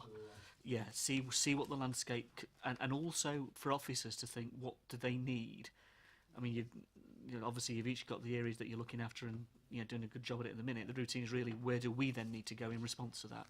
And of course, we'll continue to report them and do the work we're doing anyway as councillors on top of that. But I do think that we don't lose it off the work programme. We bring it back next year at a chance to, and an appropriate time to look at it.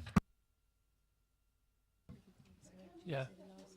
Yes, I think we'd all be happy to bring that back next year. Looking at the portfolio holder who suggested yes, but we want to make sure that the timing was right so that we'd had time to gather the data on the homes that have been HMOs that have been licensed in that time. Councillor Cubitt. Sorry, Chairman. Am I right in saying in the annual monitoring report we have to provide data on HMOs?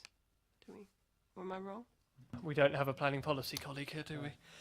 Because if there's a spike, it'll tease out in the data at the annual monitoring report, and then that will establish whether there is a need for an additional meeting if the... The other issue is that the AMR is a year behind.